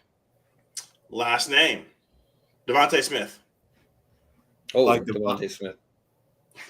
I'm going Devontae Smith as well. It's easy. Toddy, don't be that guy. Don't be that guy. I'll take Smitty. Yeah, I'm going to respect Devontae Smith won the Heisman. Yeah, exactly. That is very significant that Devontae Smith won the Heisman. As we keep things moving here on episode 128, that's over politics.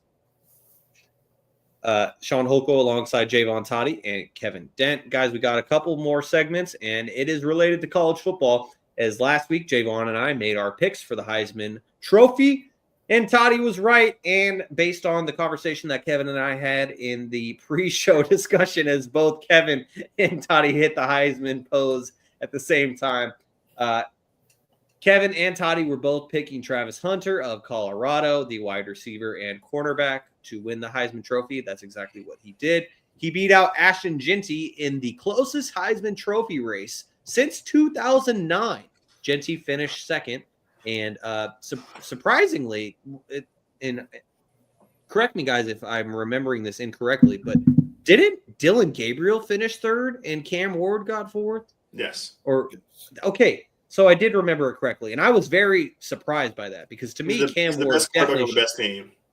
Yeah, I guess, but to me, Cam Ward was the better quarterback. He's on the best this year. He's a quarterback. Yeah, that's why he was even. He's a quarterback. That's why Dylan Gabriel was in New York in the first place, and why he's the best quarterback there is because he's the best quarterback on the best team. But for me, I'll just quickly say that. I thought that Ashton Jeanty should have won. I said it last week. I still stand by it right now. Yes, Travis Hunter is a generational talent. Like he is. I saw who was it? Michael Irvin. Michael Irvin was on TV today on Fox Sports, and he was saying, "If I'm Travis Hunter, I'm saying my money. Hey, Ohtani, Show me the money because." He wants him to continue to play two ways, and that's exactly what Shohei Ohtani has done in baseball. And it hadn't been seen in baseball since Babe Ruth. It had been a very long time. We've seen it happen more recently in the NFL, back in the 90s, right? Because we saw Desmond Howard do it, and Deion Sanders did it with. Yeah. And Deion Sanders and Bo Jackson, they both played football and baseball. So it's like there has been proof in the past that people can play two ways, whether it be another sport or another position. And Travis Hunter, he is an all-time talent. He's going to have a great NFL career. He's had a great college career going from Jackson State to Colorado. But this stat is why I stand by my pick that Ashton Jeanty should have won. So Derrick Henry, 2,200. Derrick Henry, and Blue agrees with me as well, but Derrick Henry, 2,219 rushing yards, Heisman Trophy winner. This is going to be a constant theme. Ricky Williams, 2,124 rushing yards, Heisman. Rondane, 1,834, Heisman. Reggie Bush, 1,740, Heisman. Mark Ingram, 1,658, Heisman. Ashton Jeanty, more than all those guys, 2,497 rushing yards. He got second place. It's like, well, to me, he should have been the Heisman Trophy winner. He is the best player to me from this season. Like, Travis Hunter may have been doing it two ways, but it's not like his stats were the number one wide receiver stats or his stats were the number one defensive back stats. He had 4 interceptions. Toddy, correct me. Am I wrong on that? But he's got top 5 receiver stats. but he's not number one. Ashton Jeanty is by far number one when it comes to running backs. And so Jeanty might not have won the Heisman Trophy, but he's going to be a great running back for an NFL team. And Toddy, if you could give us your thoughts on Travis Hunter winning the Heisman. I mean, hey, the guy, we've never seen what he's doing before. I get what the magnitude of what Desmond Howard did. He was like a corner, but he played like a little bit of receiver. Deion, same thing, was really a corner, played some receiver. Even in the NFL, I think I heard a stat that from Todd McShay. He said that I think Deion caught like 40 passes in the NFL. I legit think Travis Hunter can play both ways at the next level. At a legitimate rate. I know a lot of people are going to say that he can't because it's the NFL, it's the best athletes in the world at their positions. How are you going to be able to be top 5 at 2 positions, which is unheard of? And I think we're seeing something that's never been done before. Travis Hunter, I believe, finished like his stats. I think he had like 1,100 receiving yards. Like in that realm of 1,100, if I probably have to pull up stats. Shaun or Kevin could probably do that for you, boy.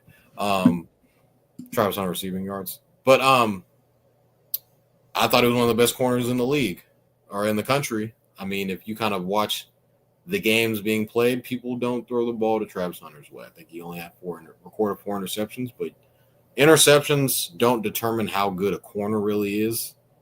You just base it off of coverage, look at the tape, who the offense is targeting on a consistent basis.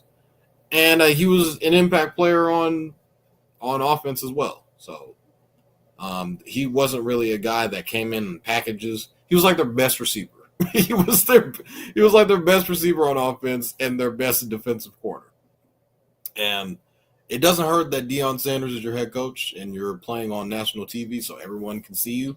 So I do think that does play a role into it. People aren't really focused on Boise State games. What Jeanty was doing was phenomenal. He was close to breaking Barry Sanders' record. He still has a chance. They keep going in college in the postseason stats. Okay.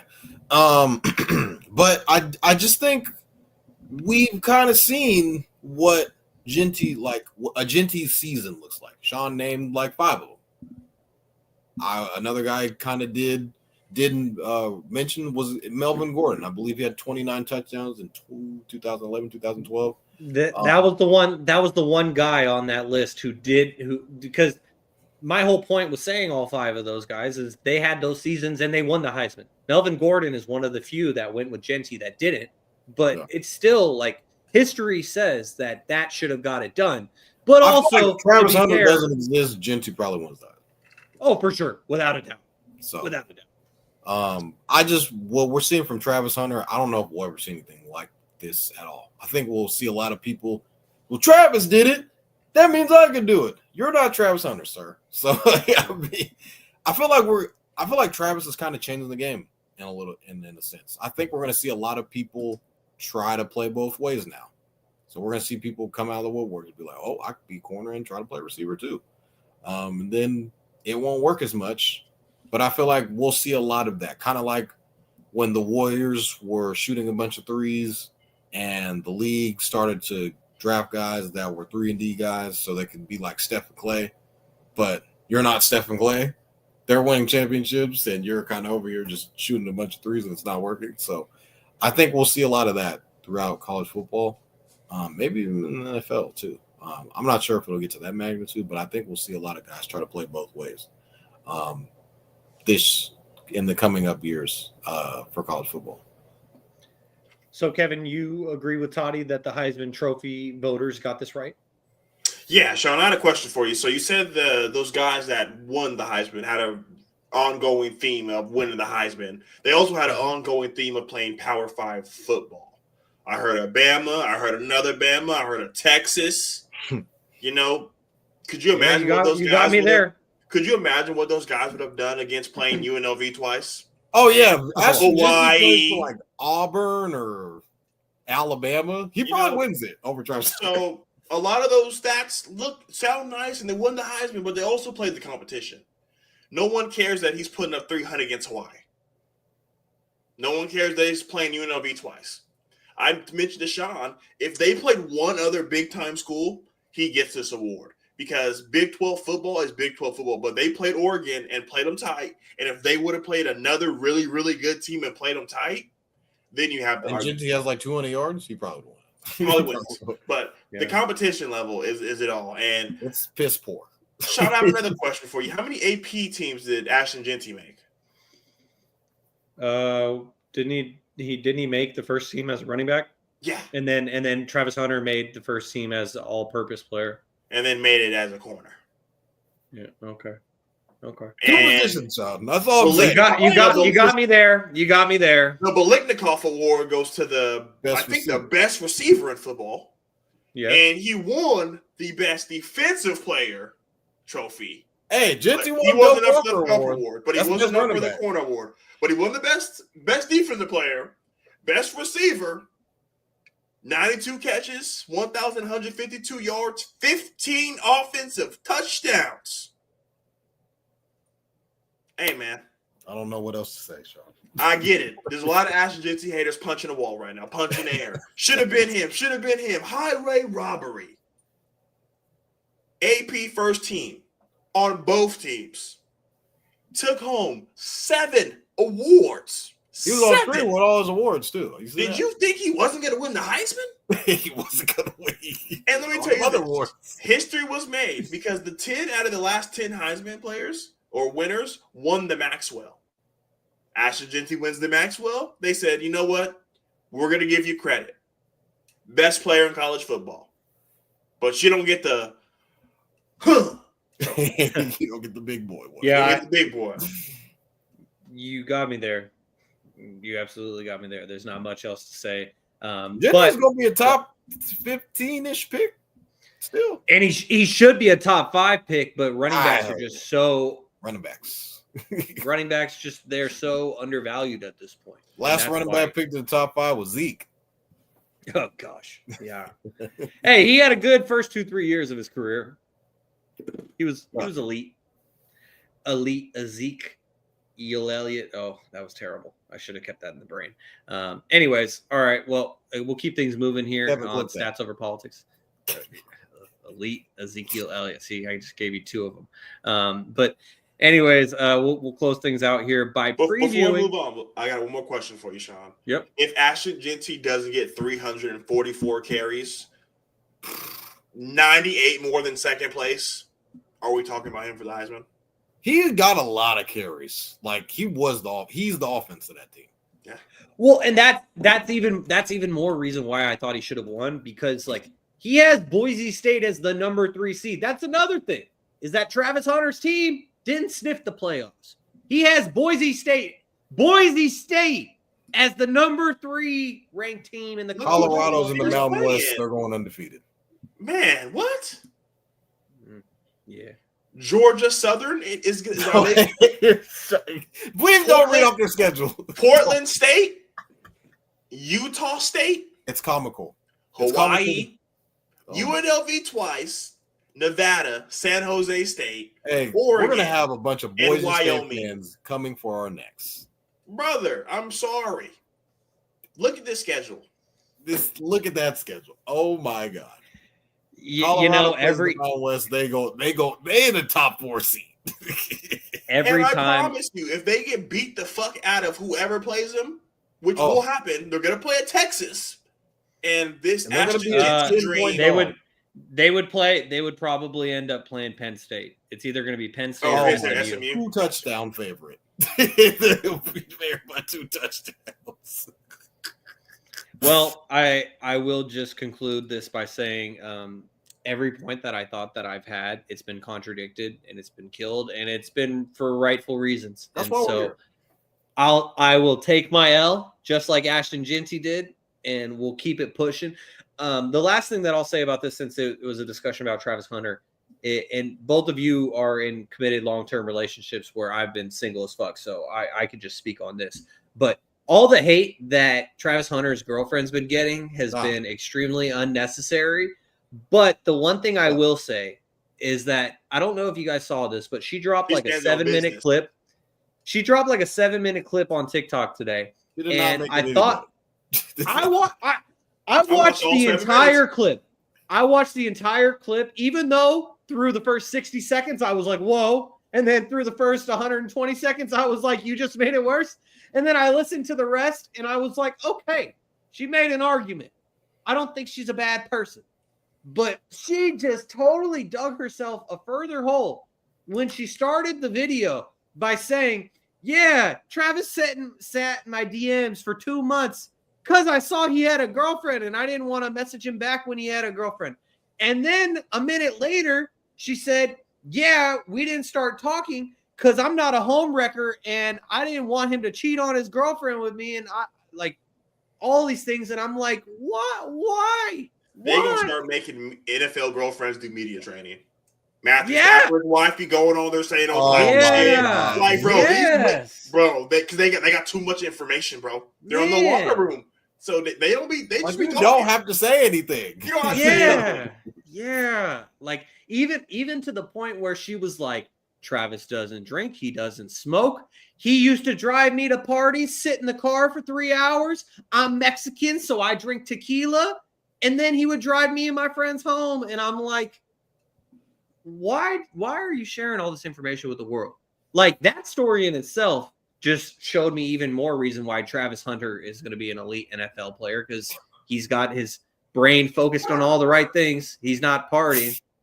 But, you know, she just kind of dug herself a further hole by talking about the pre-relationship stuff. The rest of the stuff she said in the video all seemed to be justified to me, but the hate she's getting is very unnecessary.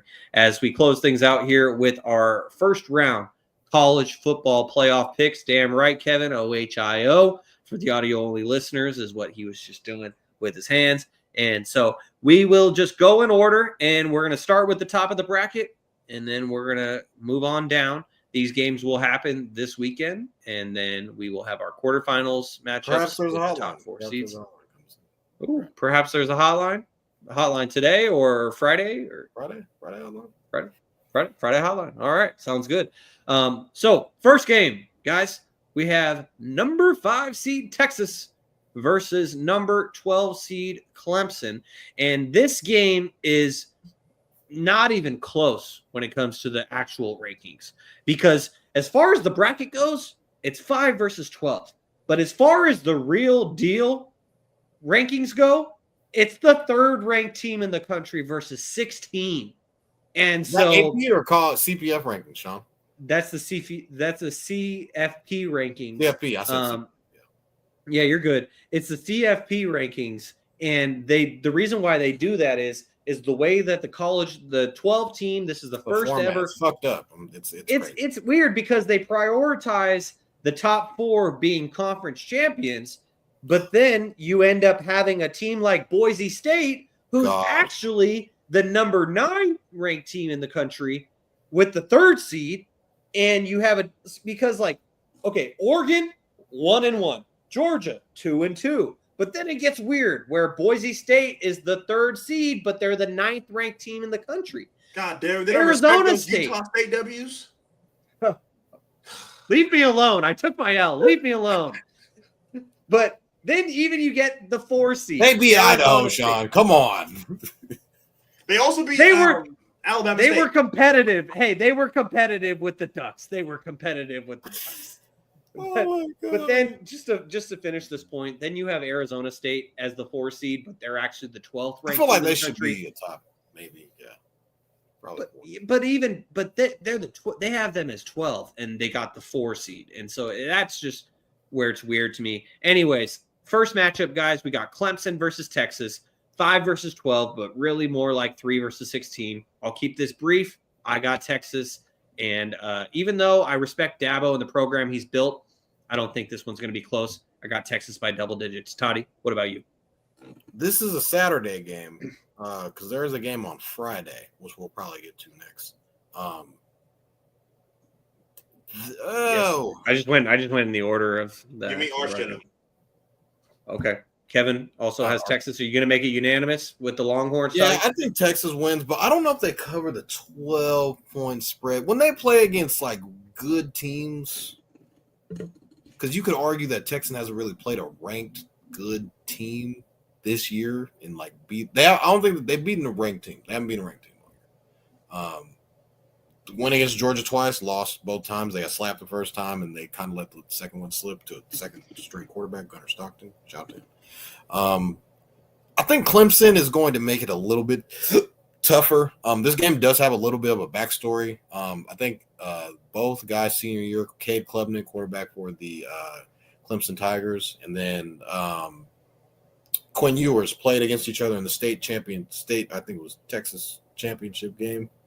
And Cade Klubnik ended up coming out on top. So there's a bunch of Clemson guys that played in high school together, and there's a bunch of Texas guys that also played in high school together. So these guys know each other a lot as far as their games go. But I think Texas does end out coming out on top, but I don't know if they cover that 12-point spread. So I'm going to roll with Texas to win. Yeah, I agree with you. I got them by double digits, but probably if it's going to be double digits, it's going to be 10. I don't know if they get to 12.5 or even 13 to be able to make that work. And so that's a clean sweep for the Longhorns. The Longhorns would end up playing Cam Scatterbo in the Arizona State Sun Devils, which would be interesting. Shout out to my boss, Alex, who is a Sun Devils fan. Completely unrelated, but it's the only Sun Devils fan that I know. So shout out to him. My cousin goes to Arizona State. Oh, very nice. So would you be rooting for Arizona? No, they're gonna get smacked. You were quick with that one. All right, so next one, Kevin. This one is near and dear to our hearts, as the Ohio State Buckeyes finally got off of the big noon kickoff window, and they get a night game at the Shoe in Ohio, as the Buckeyes, the 8-seed Buckeyes, play the 9-seed Tennessee Vols. This is really a matchup between 6 and 7, but with the bracket, it works out that way. 8 versus 9. My bias will not let me do anything else other than choose the Buckeyes. And so I got Ohio State winning this game. Will Howard will get himself some redemption after that stinker he had against the Wolverines. Toddy, I see that smirk. It's going to happen. So, Kevin, if you want to give us your pick as well so we can get these biased picks out of here, and then we'll hear from Toddy and his smirk. Give me Jeremiah Smith and him. Yes, sir. So, Toddy, why are you smirking? This is going to be the best quarterback y'all play all year. Kevin knows that. He's better than Drew Allar? He's better than Drew. Trust me. He's better than Dylan? He's better than Dylan. Trust me. Ooh, he's better than Dylan. All right. He's better than Dylan. Then why wasn't he in New York? Because he doesn't play for the best team? First year. This is first year starting. This is Dylan's 5th, 6th, 7th year starting. Johnny Manziel did it his first year starting, but I mean, hey, I guess everyone's not Johnny. Not everybody's Johnny Manziel. Hey, so did Mr. 30 for 30, Jameis Winston. Wouldn't it be hilarious if Ohio State loses last 2 games at home? First ever college football playoff game at home. First ever. It's never happened. Playoff game at home. Don't even want to think about it. Losing to Michigan. Kevin and I are doing the same thing. Don't even Did a want to think lot. about it. It did a lot. Elbow above the head. You guys have the better roster.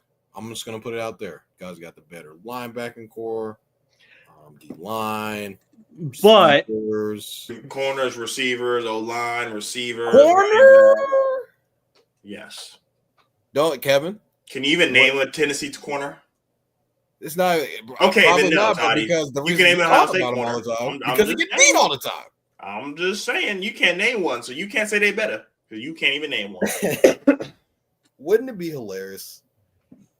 Shaun, I talked to Kevin about this. We talk every day. I told him about the code getting leaked. About there's a bunch of Tennessee fans buying tickets to this game, so there could be a bunch of Tennessee fans at this game. So it's not, I don't know how big the home field fans will be. The stadium seats 90,000, so I would see it being 60,000. 60,000 Buckeyes fans, 30,000 Tennessee fans. Like, that's fine. I'm going with Tennessee. I think they got the better quarterback. I think Nico's going to come in and ball out. I think this game's a lot closer than it needs to be. Ohio State's favored by 7.5 in this game.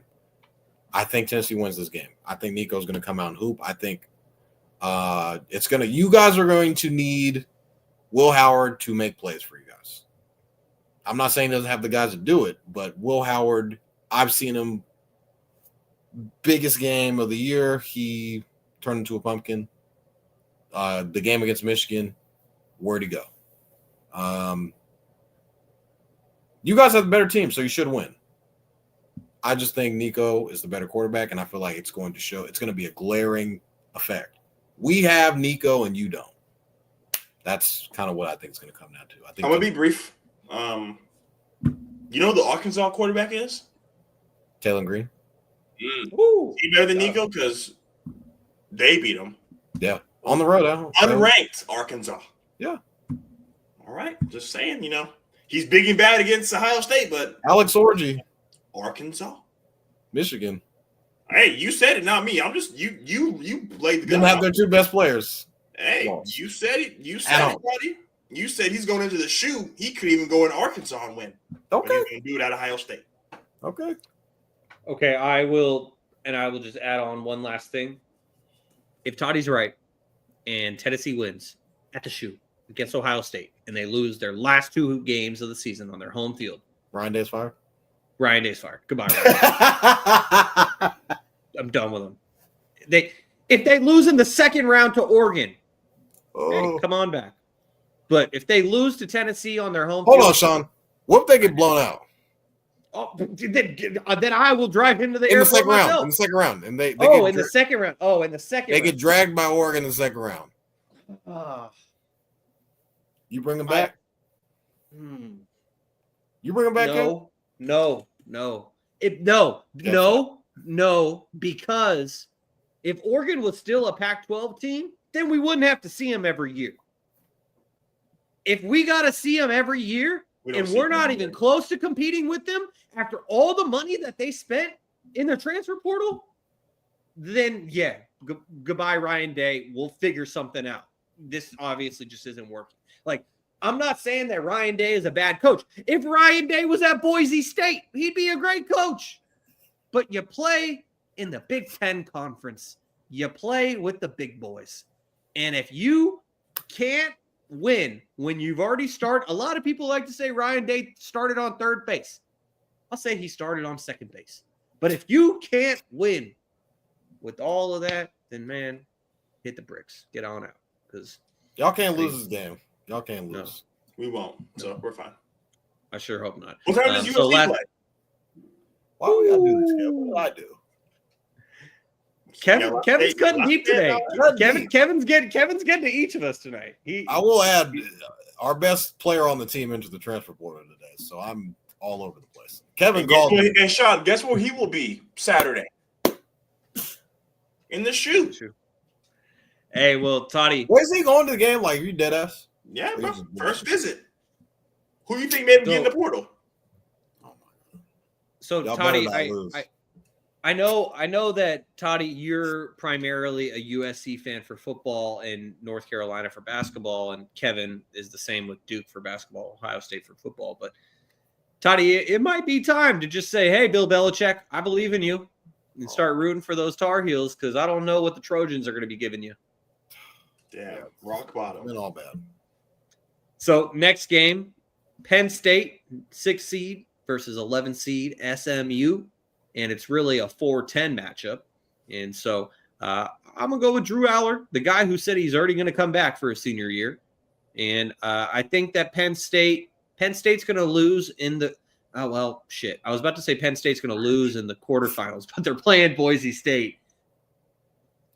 You know what? I stand on business. My guy Ashton Jeanty is going to bounce the Nittany Lions out of the playoff in the quarterfinals. But I do think that Penn State gets past SMU. SMU is a good team, but for SMU to let Clemson almost potentially knock them out of the playoffs, I just think that they're kind of in a downward spiral, and Penn State will take advantage of that. They have the home field advantage. And so I'm going to go with Penn State.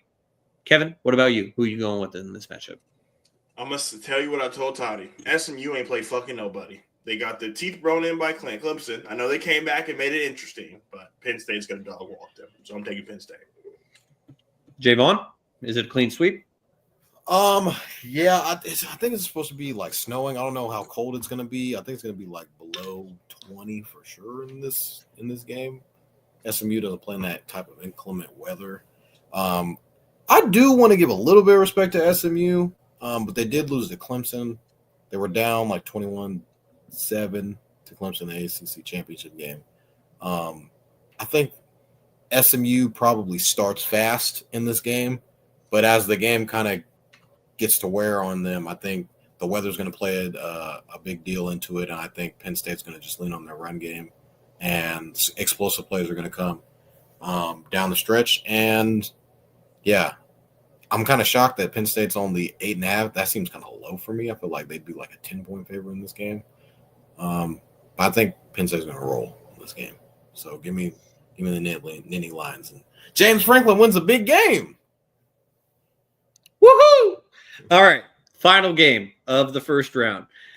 We got 7 seed Notre Dame, really number 5 in the country. Yep. And so we got 7 seed Notre Dame versus 10 seed Indiana. It's really a matchup of 5 versus 8. And I've done nothing but chalk so far. I've gone with nothing but the higher seeds. This is the game that I'm going to stray away from that. I'm going to go with Indiana. A guy in Kirk Cignetti? Yeah, I was about to say, I knew for a fact what his last name was, but I was a little foggy on his first name. Kurt Cignetti. He just has turned Indiana into a football school, at least for this season. He's got the whole Hoosier fans believing, and yeah, that's nice.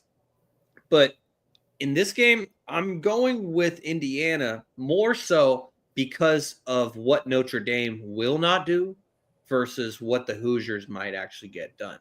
And this is a huge matchup, Battle of Indiana. And so the stakes are huge.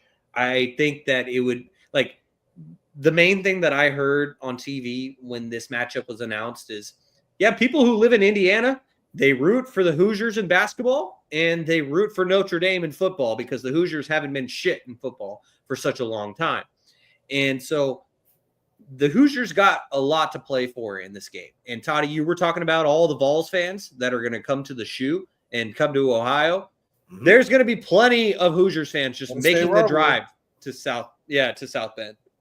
And let's not forget, after the Fighting Irish beat Texas A&M at Kyle Field to start the season, the next week they lost at home against Northern Illinois. To me, I don't think that the Fighting Irish are the real deal. I don't think that Riley Leonard, I don't think quarterback Riley Leonard is a guy that's going to go out there and win you a game. He's just a guy who will try not to lose you the game. And for that reason, I'm going to go with the Hoosiers getting the upset in this one. But Toddy, what about you? I think what Indiana's been able to do, what Yeah, well, quarterback Curtis Rourke, 27 touchdowns, 8 interceptions, or 4 interceptions, my bad. And what Coach Kirk Cignetti has done in his entry interview that he did, like when he first got hired, he said, "Look what I do. Google me. I win everywhere I go." Wasn't lying. Wasn't lying. I don't know if you guys saw after you guys beat Indiana, Will Howard was like stepping on a cigarette after you guys beat him. That was pretty funny. But I think this game is going to be a lot closer than it needs to be. I kind of agree with you, Shaun, about Riley Leonard. I don't know if he's going to be able to. He's not a guy that's going to take over a game and win a game for you. But their defense is like top 5 in the country. Like their defense is one of the best. And Jeremiah Love is a stud, man. Like he is a guy that he's very good. I was watching the UFC game, last game of the season. Ran all over us. I think he ended up leaving the game with an injury. But I like Indiana's quarterback better than Riley Leonard. I just really love Notre Dame's defense. I feel like that's going to be the difference in this game is the defense for Notre Dame. Weather's going to play a big part of this game. I feel like the under's kind of free in this game. I don't know if there's going to be a lot of scoring. I think it's going to be very tight. I think right here it says that Indiana is a 7-point dog in this game. Very tough. I think under 51 would be the play. Hint, hint, hint. But I am going to probably roll the Notre Dame in this game. I think they have a legit. Their defense is so good they have a shot to like make a run to the championship game. That's how good their defense is. But I do think Indiana has the better quarterback, in my opinion. And that goes a long way, especially in the playoffs now that this is expanded 12-team playoff. You got a good quarterback, you have a chance to win. All right, Kevin. It's split 1-1. Who you going with in this battle of Indiana? I'm going to Notre Dame. I know a lot of people are going to count them out because of their schedule. They don't play nobody, A, B, C, and D. I don't think Indiana deserved to get in. So, with that being said, I think come from Ohio State fan, I get it. Beat the shit out of them. I understand. I get it. Yeah, totally understandable. Any closing thoughts from either of you guys here on episode number 128, Toddy? Sure. I know Kev's probably like, bro, it's time to go home. Want to give a shout out to brother Frankie. He's out in Virginia right now for nationals. He just won his fight yesterday. He needs to win like 3 or 4 more fights to make it to the championship round. Trying to make the USCA team. So that's awesome. It's very, very possible. So I just want to give a quick shout out to brother Frankie. Wish you all the best. Won by unanimous decision yesterday. So that's awesome. Shout out to Frank. Best of luck to him and his boxing ventures. That's so awesome. And from all the clips I've seen on your social media, he's a killer. And so absolute best of luck to him. And that's going to do it for episode number 128 of Stats Over Politics. Make sure to give us a like on YouTube. It helps us a lot. And if you enjoy the podcast, hit subscribe to get notifications when we go live. Follow us on Instagram and TikTok at Stats Over Politics and on X at Stats or Politics. Make sure to subscribe, rate, and review on all podcast platforms. And if you're enjoying the show, give us those 5 stars. We'd really appreciate it. As you guys have been tuned in to episode number 128 of Stats Over Politics. For my guys, Jaevon, Toddy, Kevin Dent, and Kaz Johnson, I'm your host, Shaun Hoko. Thank you for tuning in, and we will see you on another episode of Stats Over Politics. Go Birds. Peace. Peace.